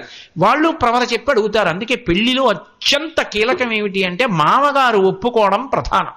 అప్పుడు అన్నదమ్ములతో కలిసి నించుంటాడు. నించుని అప్పుడు చెప్తాడు, ఈమెని నా కోడలుగా స్వీకరిస్తున్నాను అని చెప్తాడు మామగారు. నిర్ణయం ఆయనే చేశాడు. వైదిక నిర్ణయం ఆయన చేశాడు. ఈమె నా కోడలు అన్న నిర్ణయం చేసింది మామగారే. అందుకే ఆ పిల్ల యోగక్షేమముల కర్తవ్యం మామగారిదే. ఆ పిల్ల కంట నీరు పడకుండా చూసుకోవలసినటువంటి కర్తవ్యం మామగారి మీద ఉంటుంది. అందుకే ఆడపిల్ల ఏడిచేది ఎప్పుడు అంటే మామగారు వెళ్ళిపోతే. అటువంటి వ్యక్తి నాకు మళ్ళీ ఎక్కడొస్తాడు అని. తండ్రి కన్నా కూడా అంత ప్రేమతో ప్రవర్తిస్తాట మామగారు. కాబట్టి ఇప్పుడు పార్వతీదేవి వైపుకి ప్రవర ఉంది. ఎందుకంటే అక్కడ హిమవంతుడు ఉన్నాడు. మాది ఈ ప్రవరండి అంటాడు. మా నాన్నగారి పేరు ఇదండి, మా తాతగారి పేరు ఇదండి, ఏదో మా ముత్తాతగారి పేరు ఇదండి, ముత్తాతగారి నుంచి చెప్పాలి ప్రవర. చెప్తాడు. మరి శంకరుడి వైపు చెప్పడానికి ఎవరిని అడగాలి? తీరా పెళ్లి మొదలైంది. బ్రహ్మగారు అన్నాడు, నేను పెద్దవాడిని, సృష్టికర్తని, పౌరోహిత్యానికి ఏదో కూర్చున్నాను చేయిస్తానని. కానీ ఏమో నాకు తెలియదు శంకరుడి ప్రవర. ఎవరి నబ్ద్రి ఏం చెప్పను, ఎవరి మునిమనవడం చెప్పను, నాకు తెలియదు. మరి పెళ్లి కుదుర్చుకున్నవాడు నువ్వు అడగలేదా అన్నాడు హిమవంతుడిని. పైగా అంటే ఏమో నేను ఆయన వైభవం గురించి సప్తర్షులు చెప్తే విని ఒప్పుకున్నాను తప్ప నాకు తెలియదు ఆయన ప్రవర ఏమిటో. మరి ప్రవర చెప్పాలి కదా పెళ్లిలో అని సప్తర్షుల్ని పిలిచి అడిగారు. మీరు కదా పెళ్లి కుదిరిచ్చారు, ఆయన ప్రవర ఏమిటని అడిగారు. ఏమో మాకోడు తెలిసి ఏమిటి, ఆయన తెలుసు కానీ ఆయన తండ్రి తెలుసా, ఆయన తాత తెలుసా, ఆయన ముత్తాత తెలుసా, ఆద్యంతముల యందు ఉండేవాడు ఆయన, ఆయనకి ప్రవర ఏం చెప్పామో మాకు తెలియదు అన్నారు. పెళ్లి అయిపోయింది. మరి ప్రవర చెప్పకుండా పెళ్ళి ఎలా మళ్ళీ అయిపోయింది పార్వతీ కళ్యాణం. ఆగిపోతే ఎలా అంటే నారదుడు మురిసిపోయి తల ఊపి వినవాయించుకుంటున్నాడు. అందరూ కలిసి ఆ నారదుడు చెయ్యట్టుకున్నారు. ఇలా మేమిది యథార్థంగా పార్వతీ కళ్యాణంలో ఇదంతా చేస్తూ చేశాం. పార్వతీ కళ్యాణం ఒకప్పుడు కాకినాడలో చేస్తే పట్టణం మురిసిపోయి. నన్ను ఒక ఆయన అడిగారు, ఇది సికింద్రాబాద్ పెరేడ్ గ్రౌండ్స్లో దీన్ని రిపీట్ చేయకూడదా అని. ఆ తర్వాత మళ్ళీ నేను ఎప్పుడు ఇంకంత భారీ ఎత్తున చేయలేదు. అంత అద్భుతమైన కళ్యాణం, ఎంత పెద్ద ఊరిరిగింపు. నిజంగా హిమవంతుడు ఇంటికి వెళ్ళినప్పుడు ఎలా వెళ్ళిందో అలా వెళ్ళాం. ఏమి నానాజీ గారు, అంత గొప్ప ఊరిరిగింపు, అంత గొప్ప కళ్యాణం చేయించుకుంది అమ్మవారు ఆ రోజుల్లో. కాబట్టి నారదుడి చెయ్యట్టుకున్నారు. ఒక పక్క ప్రవర తెలియక మేము ఏడుస్తుంటే ఈ వీణావాయిద్యం ఏమిట్రా నాయనా అని అంటే ఆయన ఆపన్నాడు, అమాయకులారా శంకరుడికి ప్రవర ఏమిటి, పెద్ద పెరుమాళ్ చిన్న పెరుమాళ్ అంతే ఆయన ప్రవర. పెద్ద పెరుమాళ్ చిన్న పెరుమాళ్ అంటే వెనకటికి ఎవడో వచ్చేట పాలేరు ఉద్యోగానికి, నీ పేరు ఏమిటి అన్నాడు యజమాని. నా పేరు పెరుమాళ్ళు అన్నాడు. మరి పెరుమాళ్ళు అయితే నేను ఎప్పుడైనా ఎరా బుద్ధుందా లేదా, పేడెత్తలేదు పెరుమాళ్ అని ఎలా అంటాను? పెరుమాళ్ళు అంటే భగవంతుడు. అందుకని నేను ఎప్పుడైనా తిట్టాలంటే ఈ పేరు ఉంటే కుదరదు, మీ ఊరు వెళ్ళి పేరు మార్చుకో అన్నాడు. డబ్బు అన్నాడు. ఓ 50 రూపాయలు ఇస్తాను, వెళ్ళి మార్చుకురా అన్నాడు. వెళ్ళి మార్చుకొచ్చాడు. మార్చుకొచ్చావా అన్నాడు. వచ్చానని. ఏమి నీ పేరు? పెద పెరుమాళ్ అన్నాడు. పెరుమాళ్ పెద పెరుమాళ్ళు అయ్యాడు ఇప్పుడు పేరు మార్చుకుంటే. శంకరుడికి ప్రవర ఏమిటి అంటే పెరుమాళ్ పెద పెరుమాళ్ అంతే ప్రవర. ఆయన నాదస్వరూపుడు, ఆయనే నాదం. అందుకే కదా త్యాగరాజస్వామి నాదతను మనిషం శంకరం అంటారు. అటువంటి వాడికి ప్రవర ఏమిటి? కాబట్టి మొదలు పెట్టండి. ఇప్పుడు సప్తర్షులు చెప్తారు, దీన్ని ఆధారం చేసుకుని వచ్చిన ప్రవరే చెప్పండి అన్నాడు. ఏం చెప్పాలి చెప్పండి అన్నాడు. అంటే అందరూ కలిసి చెప్పారు. ఆయన అన్నారు, నిర్గుణ నిరంజన నిరాఖ్యాత నిర్వికల్ప నిరామయ పంచారుషేయ ప్రవరాన్విత పరమ శివగోత్రస్య. రేపు ఇదే చెప్తారు కళ్యాణంలో, మీరు విందురు గాని. పరమశివగోత్రస్య ఏమిటి ఆయన గోత్రం అంటే పరమశివుడే గోత్రం. పరమశివ శర్మణో నప్రే, ఎవరికి మునిమనవాడు? పరమశివుడికి మునిమనవాడు. మరి ఎవరికి మనవడు అంటే ఆయన సదాశివశర్మణ పౌత్రాయాం, సదాశివుడికి యొక్క మనవడు.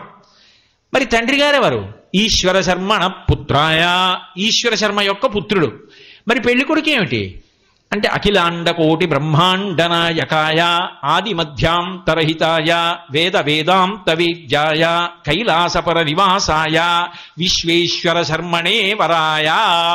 ఈ విశ్వేశ్వరుడెవడు, ఈశ్వరుడెవడు, పరమశివుడెవడు, సదాశివుడెవడు, ఎవరు వీళ్ళందరూ? ఆయనే. అంతకన్నా ప్రవర ఎలా చెప్పాలి? అందుకని అదే చెప్పారు.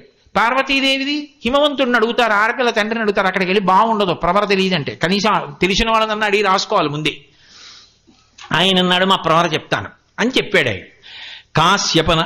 కాశ్యపావత్సారణ ఇద్ధృతత్రయా ఋషేయ ప్రవరాన్విత కాశ్యపసగోత్రస్య, కాశ్యపసగోత్రం వాళ్ళది కాబట్టి కాశ్యపసగోత్రస్య